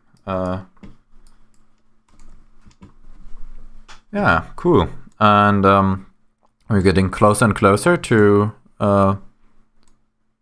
beta 6. I mean, this one's still needs some work. Of course, the instant archery work also needs a lot of testing, so you can expect beta 6 to be... oh, you can't even see what I'm clicking at. Professional streamer.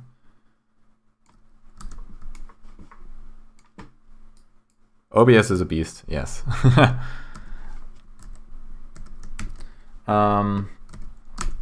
Where is it? There we go. So the instant archery work does need...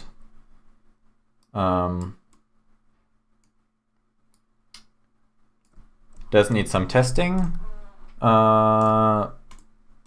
This one is pretty much done.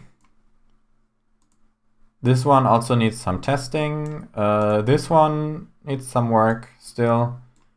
This one I think I moved to beta 7. Bye-bye. This one also needs some testing. Yeah, so it's basically mostly testing, and considering beta is a testing version anyway, it's pretty close to release, I think. We got most of the stuff done. A lot of it is also not on the changelogs because it's just a small bug fix. And better not let people know that the bug existed in the first place. And yeah. Oh, instant share is also, at the moment it's using a Chromium wrapper to share files, but I realized that you can just use Surf, which is perfect for a purpose like this, like just a web app turned into a desktop app. A poor man's Electron. And let's do a last link. Of course, it doesn't want to play this correctly. Alt J. I think those are copyrighted. But I mean, you can watch it and whoops. Let's just catch up on the chat one last time, and I think that'll be it for today's stream. That was a pretty long stream anyway.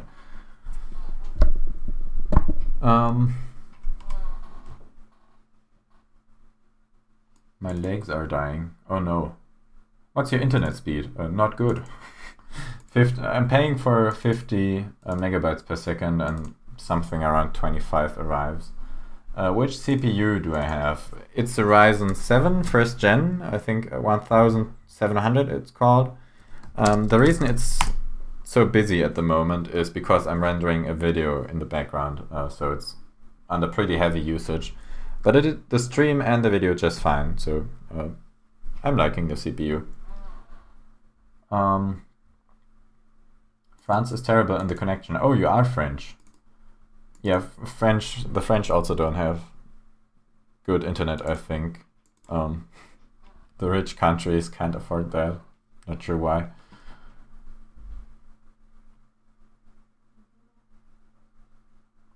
Among Us song. Instant eyes. Oh yeah, I think I keep the eyes.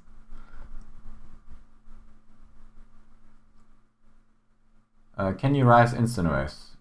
Kind of. I mean, you can change the colors, you can change the font, the bar size. Not a lot more. You can't add fancy like ripple animations or anything like that.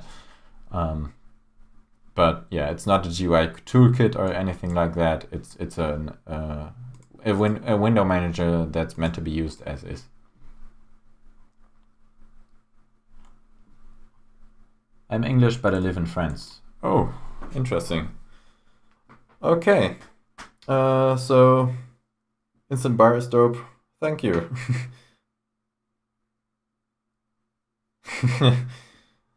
Okay. Yeah, I think that'll be it for today's stream. I had a good time. Hope you had too. Maybe I'll do another one of those during the holidays because I can. And I'll catch you in the next one on Discord. Subscribe to my YouTube. I have a Patreon, just straight up plugging it right now. Go there, give me money. And the Discord is instantos.io/discord. Feel free to join it, ask any questions, suggestions, bug reports. Of course, Discord is also open to pull requests all the time. And I'll see you next time. Bye.